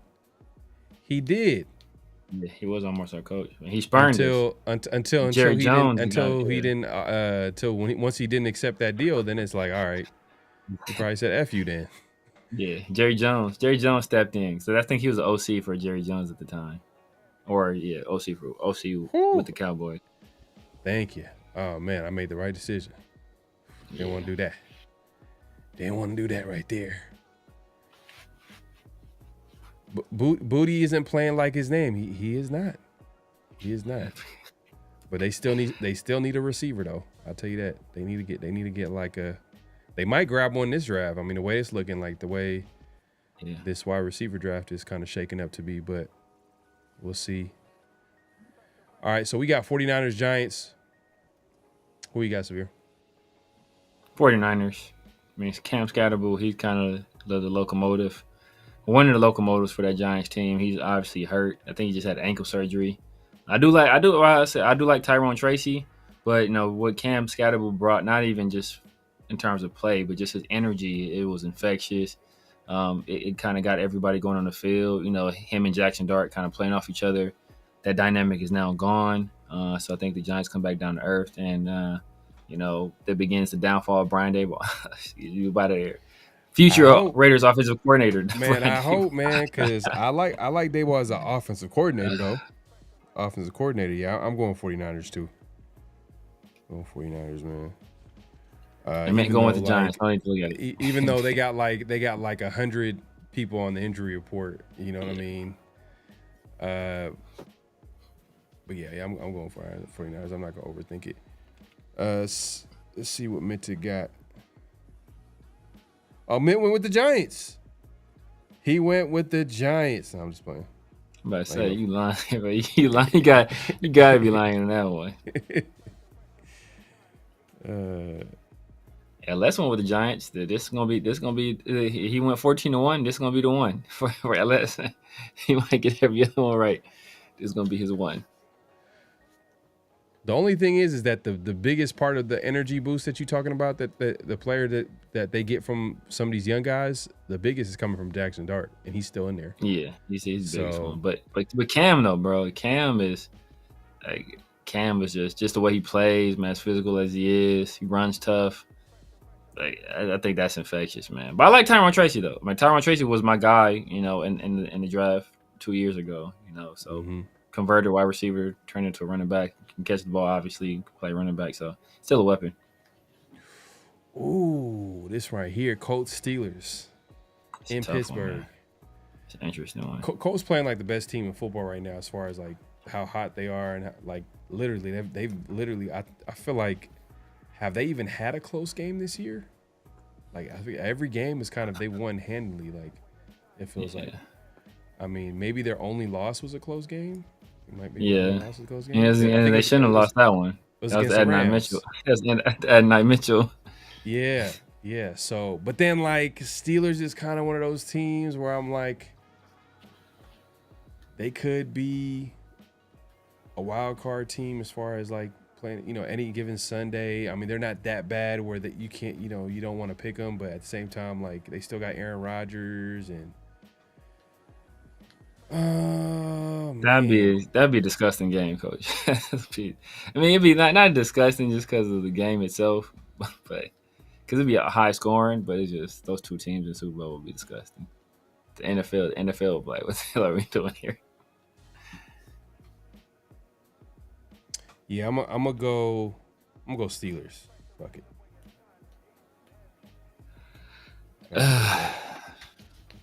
Steelers. Man. I'm gonna go with the Colts, man. The Colts offensively, they've just been lights out. Yeah, they've been playing so well, man. Steelers defense isn't great. TJ Watt has come down to earth. Now, obviously, they do like to run a lot of inside.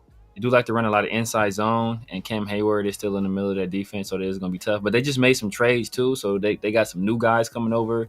Like I think they just added Kyle Duggar, like how he's going to fit over there, trying to implement him in the system. And then Tyler Warren, I'm gonna go with the Colts, man. I'm gonna go with the Colts. So obviously I went Steelers, and Mint apparently went Steelers as well. So you got the upset on this. Is a great upset pick right here because you have a good chance on this one. So Mint picked the Steelers. I also went the Steelers, and Severe went with the Colts. Let's see what the chat's talking about. LS. Okay, me and LS on the same page today, man. Everybody got the Steelers losing. Colts got Steelers winning for a loss. Yeah, that's what I'm saying. Like, Steelers right now, they're one of them teams that they could catch a team like the Colts by surprise. Colts. Wow. Okay. Colts Bucks Super Bowl. Wow, okay. I don't know about that one right there. Past the Chiefs? That's rough. So that's what I was talking about. That'd be the NFL Steelers. would the NFL would slit their throats. It's the Colts and the Bucks to the Super Bowl. They Steelers, will okay. make sure that doesn't happen. This will be an A-Rod special. Okay, that's what I'm saying. Yeah, I don't know, man. I don't even know how they. You said how the F are that Colts 7-1 shake, man. What's saying about life being Pharaoh? Yeah, that's life. Man, Steichen, man, he got them. Steichen. Jonathan Taylor. Man, that's like what? That's his third, fourth year coaching the same system, and he's already a good offensive-minded coach. He just needed a guy that could just run his offense. Yep. And that has some type of talent. Like Minshew was running his offense, but didn't really have like high-end talent. So it's like, you know what I mean? But he's had his best year of his career under there. Obviously, we know Anthony Richardson wasn't ready to play, and he just didn't play well at all. He's not good at all. Yeah. And then Daniel Jones just got in there. Man, Daniel Jones, and that's crazy to see him go from the Giants and how we used to make jokes about him. Yeah, exactly. To him going to the Colts and just balling like this. Like he has a good chance to win the MVP. Him. I mean, I know you've talked about Baker Mayfield as a candidate. You know what I mean? I mean, that might have cooled down a little bit, but Daniel Jones might be in the lead right now. Yeah. But it's probably, you know what? Probably Baker. Not even Baker. A wild card who's having a great season. Like a historic season from a touchdown perspective. Jonathan Taylor. Yeah, so I'm saying Jonathan Taylor been balling. Yeah, he might be the MVP candidate on that team. I remember once upon a time, a certain content creator for the Raiders said that Daniel Jones was better than Aiden O'Connell, and people laughed. Yeah, man. That's just, you know, Aiden How times have changed. How times have changed. Everybody's favorite quarterback. Indiana Jones is going to have one bad game. Yeah, man. It's going to happen one of these days. We're going to see. JT's MVP. Yeah, for sure. Yeah. I forgot about him. Yeah. But I'll put Daniel Jones in there too. Daniel Jones, Jonathan Taylor, Baker Mayfield. I'm trying to think of I got weapons, else. man. I got Downs, Tyler Warren, Michael Pittman. Damn, I was looking at divisions right now, and like the NFC North kind of fell off. Just a lot of divisions kind of fell off that we expected to be like at least pretty decent. But I'll tell you this though, the best division right now is NFC West. There's like 3 teams at 5-2, 5-3. Yeah. AFC West. Like, as far as, you know, if you look at the standings, the record, beside the Raiders, you know, it is what it is. But let's go to the next game real quick here. Let's go. Next game right here. We got Chargers Titans. Oh, that's an easy one, bro. I'm going Chargers. I smell an upset here. I'm going Chargers. Yeah, I'm going. Just make this quick. I'm going Chargers. I mean, come on now. Yeah, I feel you. It'd be disrespectful though if Mint ain't that crazy, bro. Mint ain't that crazy. Let me see. Hold up. What? Yeah, he went Chargers. For a second, I was like, oh, I ain't seen Chargers over here. Like, yeah, man, if he went anywhere but the Chargers, like, yo, he just tap dancing. Yeah, like, man is just he clowning at that point. He like playing dancing in our faces. Yeah. This is an easy one too, man. I'm going Rams. Yeah, make it quick, Rams. Rookie quarterback starting his first start against that pass rush. Sean McVay too. I mean, yes, Rams. Let's see here. Q says, C-Map. Okay. Yeah, if they continue to win. See? Yeah, I can see that. Super outside, super low key, like super dark horse candidate. I can see that. Yeah. Maybe it was an MVP. Offensive player of the year candidate. I was the offensive player of the year candidate, not MVP. Because running backs, they have to like be historic in order for them to have a chance. Yeah. Yeah, I hear you. Yep. Mint also got the Rams. I gotta check. I knew he picked the Rams, but I just gotta make sure. Because he be trying to pick those upsets. Yeah. All right, we got Jaguars, Raiders. I'm going Raiders. You know, it's gonna be my upset pick here. You going right? Oh, Dante, my dog, my dog Dante, my guy. Come on, bro. You did it. You did it. You did it for us. So I'm gonna go. It's funny because yesterday I had the Jaguars winning. Shout out to my guy Mike from Black Team Broadcast. I said 20-17 Raiders, but I'm gonna flip the score. Jaguars. 20-17.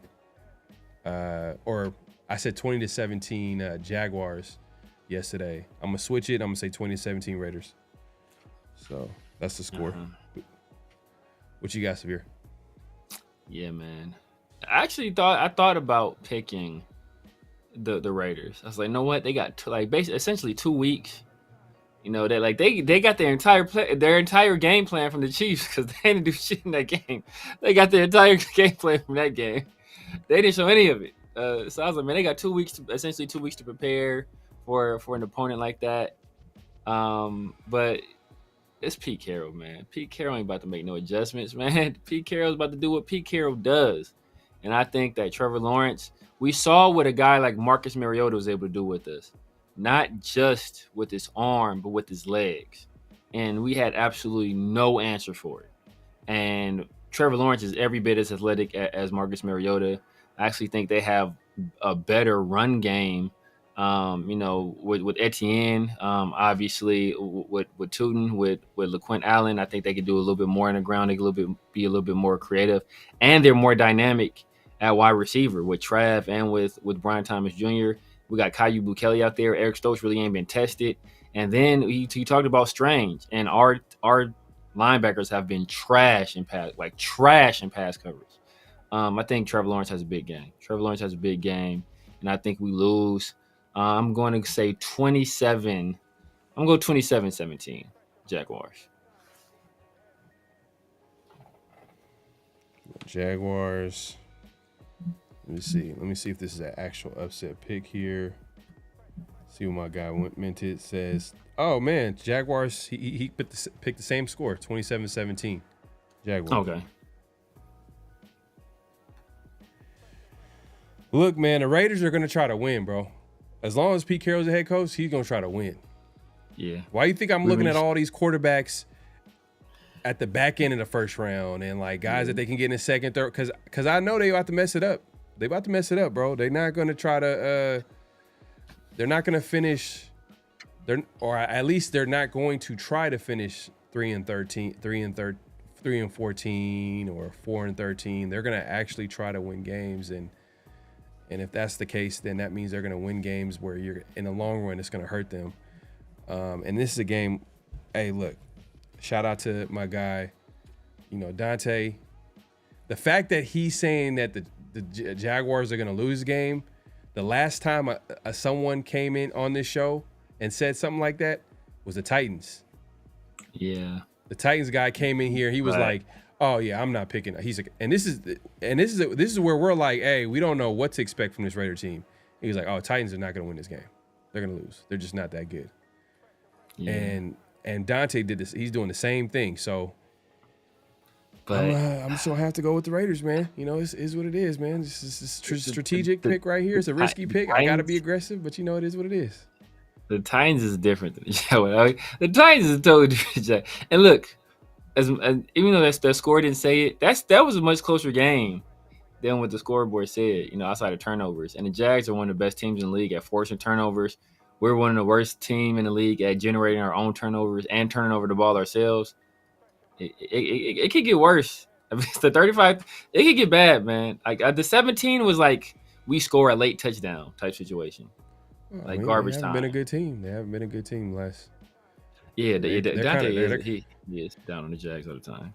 But the thing is though, like it's not like the Jags have been a good football team. I mean, they probably not been as bad as the Raiders, but if you look at some of the bad teams over the last like 20, 30 years, Jaguars ain't far off from that.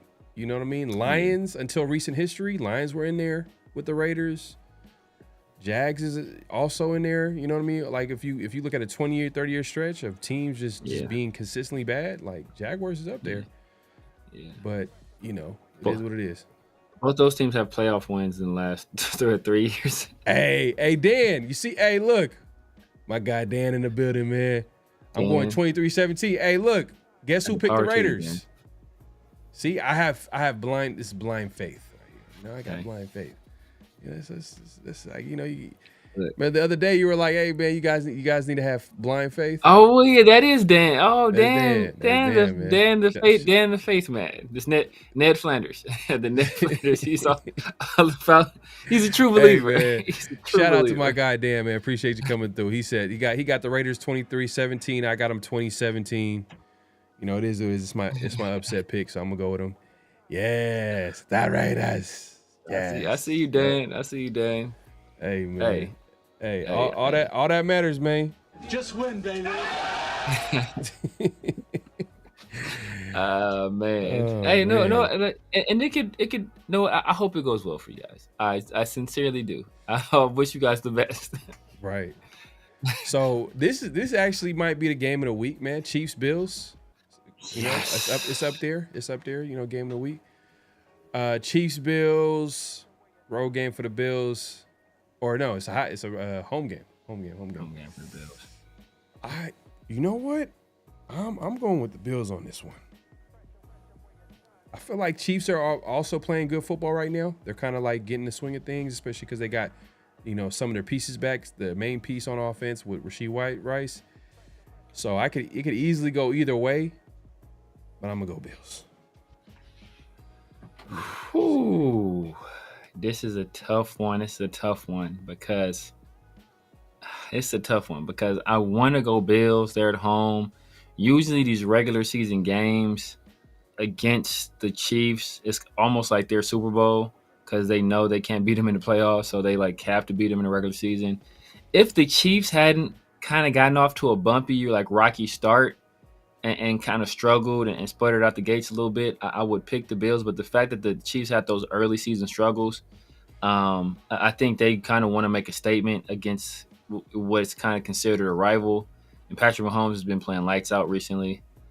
So I'm gonna go with the Chiefs, reluctantly so, but I'm gonna go with the Chiefs in a nail biter. You know what, man? Another good game where you got an upset pick, bro. It's a good game, man. With the Bills. Ooh. You went Bills as well, so this is a good game. I can see it could go either way. Like these are good. All right, man. Okay. This is a good one right here, man. I ain't mad at you. Let's see what chat's saying. Q says Bills. LS says Chiefs. I don't trust the Bills after a blowout win. Okay. That too. Oh, okay. My guy LS one. Okay. I feel a little better about the pick. I was like, you know what? I'm picking a lot of favorites. Shout out, man. Appreciate you coming through. Shout out. All right. So let's get to the next game real quick. Like I said, Minted also went with the Bills as well. So Severe got the upset on this one, man. He's the only one that picked the Chiefs. See, maybe it might have a little bit. See, that's how you know, man. I'm a true Raider fan, man. I didn't want to pick the Chiefs here. Close game, you know what I mean? I'm gonna go with the opposing team. I ain't gonna pick the Chiefs, man. But we got Seahawks, Commanders. Who you got, Severe? God dang. See, the status of Jaden Daniels is I'm gonna go Seahawks. They're playing good defense. Sam Darnold's playing well. Jackson Smith and Jigba, he is playing. You know what? That's offensive player of the year right now. He's offensive player of the year right now. You know, and he's on some historic pace right now too. I mean, I think the only wide receiver to ever win MVP is Jerry Rice. I think he only did it once. So you know, him and JT. Yeah. Exactly. So you know, like Jonathan Taylor. Yeah. So it's hard for a receiver to get that award. But Jackson Smith and Jigba, he's got people on roller skates right now. And then you got Deebo Samuel. His pregame outfits are a distraction in and of itself. So it's disgusting. It's disgusting. Yeah, man. Like him, like I done caught Jack Bash in some.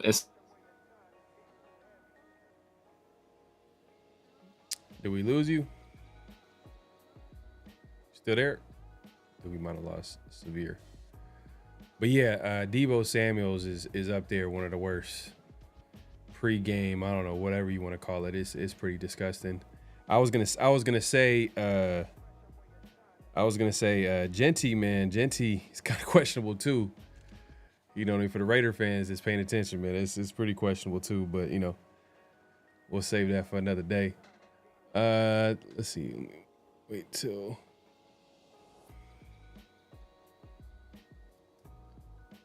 Oh yeah, he didn't even pick his team, man. Severe hasn't even picked a non-favorite yet. Oh, appreciate that. We gonna talk about that when he gets back. Q says Seahawks. Yeah, I might have to do that. Might have to pick the Seahawks too. But I don't know. I don't know if is Jaden coming back though. Is he back healthy? Because I know they've been. Severe guy ended again. We just gonna have to do one of these, man. First of all, Dan, yeah, he gone, man. He'll be back. He'll be back. Don't worry. All right, Peace there, Peace family for sure is attacking Severe right now, man. Like y'all clowning. Yeah. All right. I guess I'll go ahead and make my pick here. So Seahawks on a roll. Obviously, they got everything going for them right now. It is on the road. They're going across country. West Coast team going East Coast team. And there's a little bit of that too that's in here. I just want to know if Jaden is back, then I'll feel more comfortable picking like the Commanders here in the upset. But for right now, I'm gonna go. Let's see.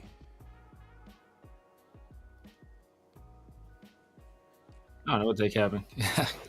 Yeah, no, it's all good. It's all good. So I was basically getting ready to pick the Seahawks. I'm going Seahawks. There you go, Seahawks. Yeah, I don't even know if Jaden is back, so I can't even go with the Commanders, even if I wanted to. Seahawks. Let's see.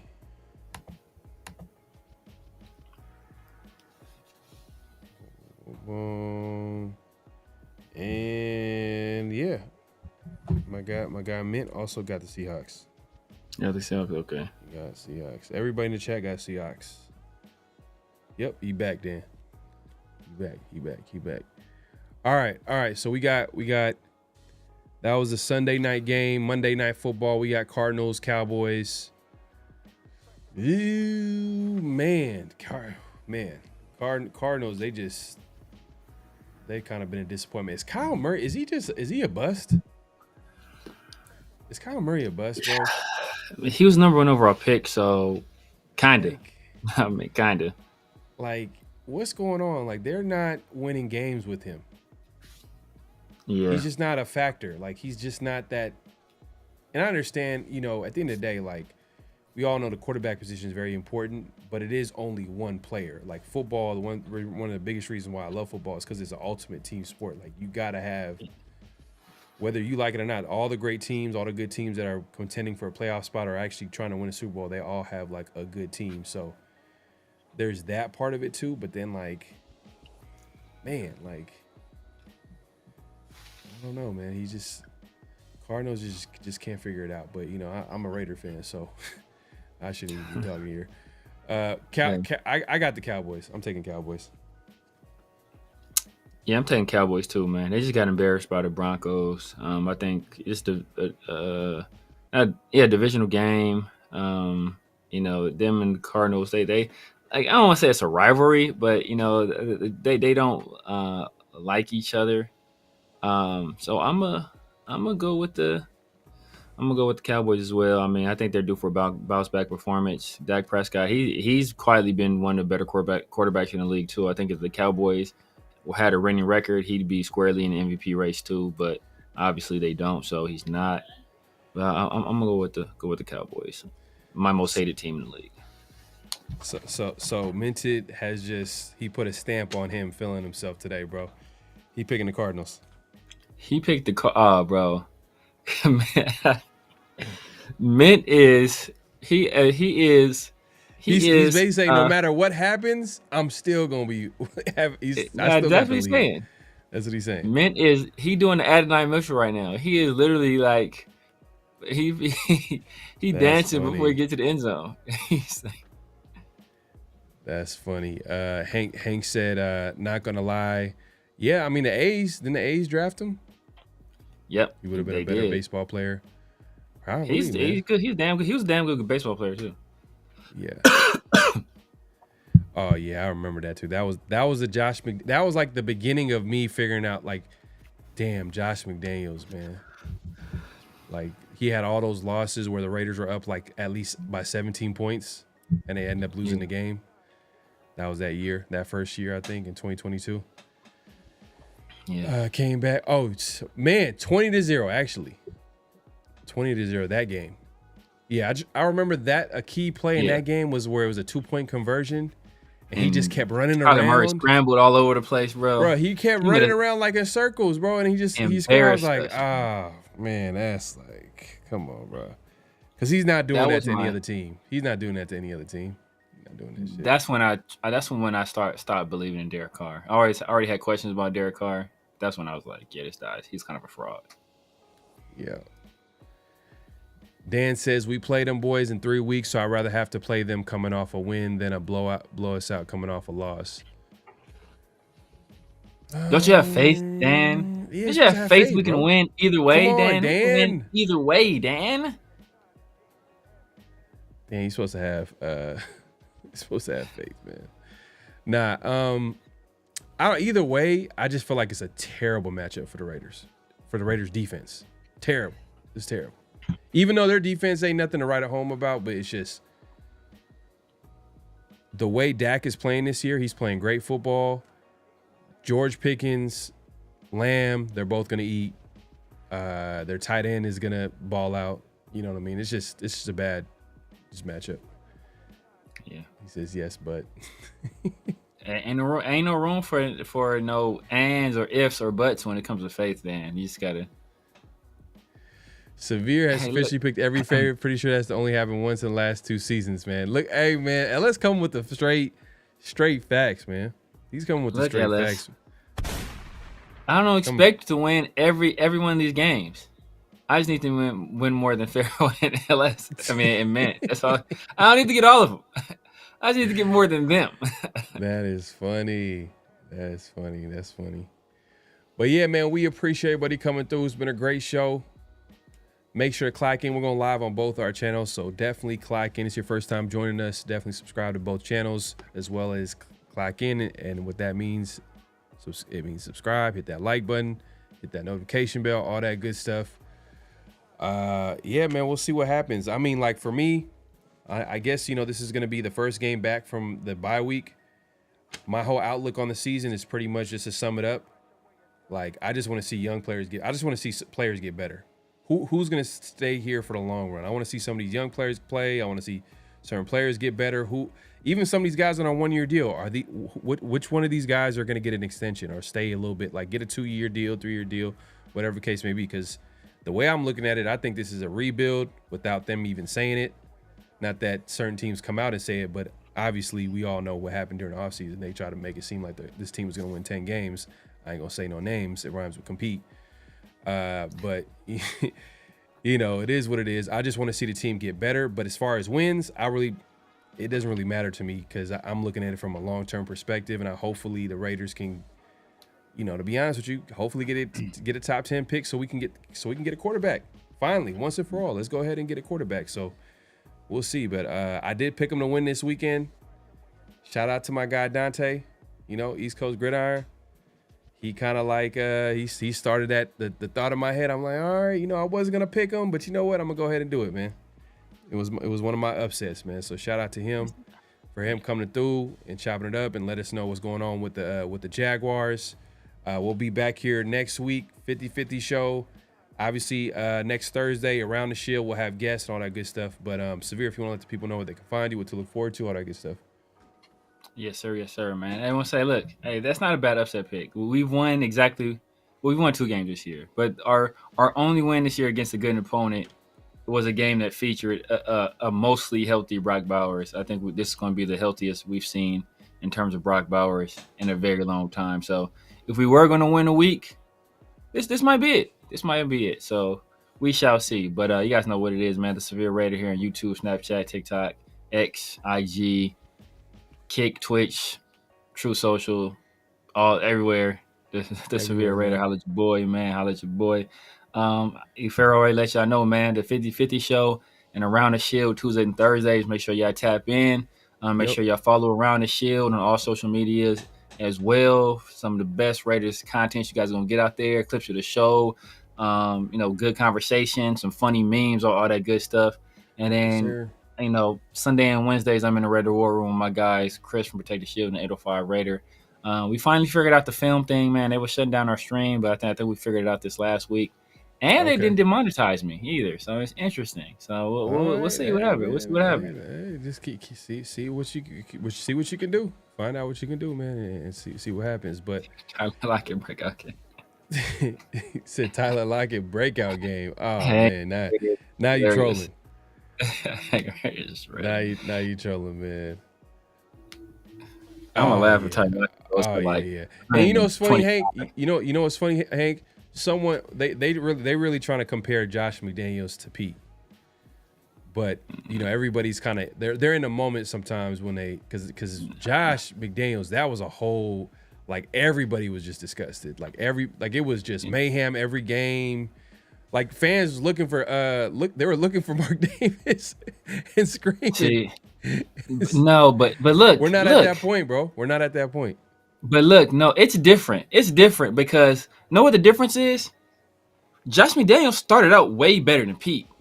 We just lost games late. Like we were competitive in those games. If Josh McDaniels, because people just came into the season with the predisposition to not like him. If they came in with that same predisposition against Pete, oh, bro, it would be like riots in the streets of Vegas and Oakland right now. Like, the only reason it's not because people want to give Pete a chance because he's won before and he's a likable guy. But we see, like, people are the tide is starting to turn. It's taking a while, but people already have pitchforks out. If Josh would have fought it in the press conference, get this dude out of here. Get this dude out of here. He's trash. Well, I'll say this. After that Kansas City game, it was downhill for Josh. Like, it was competitive, but that Kansas City game, yeah. But after that Kansas City game, I'm talking about. I didn't say that I didn't bring that up to say that was a blowout or embarrassing loss. Yeah. It was just like that was like the loss. Like, I felt like that was the last loss where it was like it was competitive, where it made you believe. I was like, because even though they lost, I was mad that they lost, and it was like receivers ran into each other. But like the way that was a fun game to watch. I was like, oh, you know what? Fun game to watch, yeah. There might be something here. They just need to clean up some things. Maybe they got to replace quarterback. Whatever the case may be, it still gave me a little bit of hope. But ever since then, it was just the way the Derek Carr situation happened. I was just like, oh man, like it was just ugly. Like, and the fact that you're an offensive minded coach and our offense is trash, like, it's just not a great sign. And and Josh McDaniels is known as one of the best offensive minded coaches in football as far as as offensive coordinator. So we know that. Like, that's what he's showing over time. I think we had top 10 offense that year though. Yeah, but come on, man. You was watching the games. Late game execution. The run game was good because Josh Jacobs had his best, year of his career. Like, that wasn't a question. He had his best year of his career that year. The run game was fine, but the pass game was all over the place. It's all over the place. Well, because Josh Jacobs had his best year. I think Devontae had his best year as well. Like, yardage, like numbers wise, maybe not impact wise, but numbers wise, he has bad. Because remember that game. Part of the reason we lost the Chiefs game is because Devontae bobbled that ball on the sideline when he should have caught it, and I think that was like on a important. Yeah. Derek Carr had him on the sideline, and he bobbled it. He bobbled it. He caught it, but he didn't get his feet in bounds. His feet down, yeah. If he would have caught it cleanly, it would have been a big play. And then like obviously Malcolm Kuntz jumped off sides on that field goal kick that they missed. That was really the game right there. Like Malcolm Kuntz, like was there another guy that was it Kuntz? I felt like we had some issues like that too. Yeah. What did Tillery do? What game was that? Was that against the Chargers? Where Tillery that might have been was it Tillery against the Chargers? Or that was that the Rams? As I think Darius Philon had a stupid penalty against the Rams. No, Philon, that was like pre McDaniels. Like that was like because Philon when he got hurt, it was. I thought it was the Rams game. Or maybe that was Tillery against the Rams, where they had like a stupid penalty against the Rams like late in the game on their last. So it was Kuntz then. It was Kuntz then again in that Chiefs game. It was Kuntz for sure in the Chiefs game where he jumped off. I remember that vividly. It was Kuntz that jumped off sides in the Chiefs game. Yeah man. But or he lined up or did something. Something stupid. It is what it is. But yeah, the Josh McDaniels to me was way worse. Just because like this is just bad. Like what they hired an old coach in a rebuild. Josh McDaniels was bad because it's like you came here because we believed in you to develop that quarterback position, and then obviously that offense and that the rest is history. But you know what that means. You know what time it is right now. It's time. Facts. It's time to get out of here. Oh, yeah, I wanted to mention this too, man. Make sure to go ahead and follow. If you haven't already, man, and you're on X or IG, definitely give Around the Shield a follow.